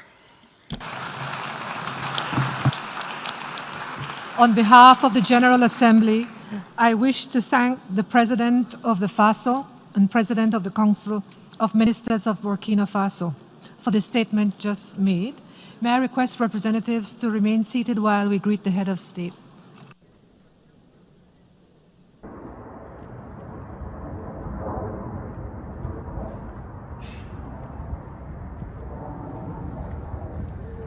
Viewers in America and around the world, so many good things happening today, United Nations Plaza, September 24th, 2019. Secretary General, all high officials around the world, President, Prime Ministers is here. Also, our President, United States, President Trump is here. His high official and high talk, high thought, talking about business, business, business, economy, economy, economy. He's talking about just for economy and business and great America, nothing else. He don't want to talk about environment. He do not talk about taking care of the planet. He is talking about the how to taking care the business and economy. He don't talk about the save the children, save the life. He's just talking about stop the crime, stop the terrorism. That's all. This is good things, his mouth. But part by part, one by one, leaders, Turkish leaders, European Union leaders, France presidents, Brazilian presidents, South African presidents, Nigerian presidents, Indian presidents, also Pakistani Prime Minister. They are talking about terrorism, hijacking, so many things. But good things, American president talking about terrorism and economy. Viewers, this is Tafadar Noor, front of United Nations Plaza, 46th Street, 1st Avenue, Manhattan, City of New York. Millennium News 24. Thank you.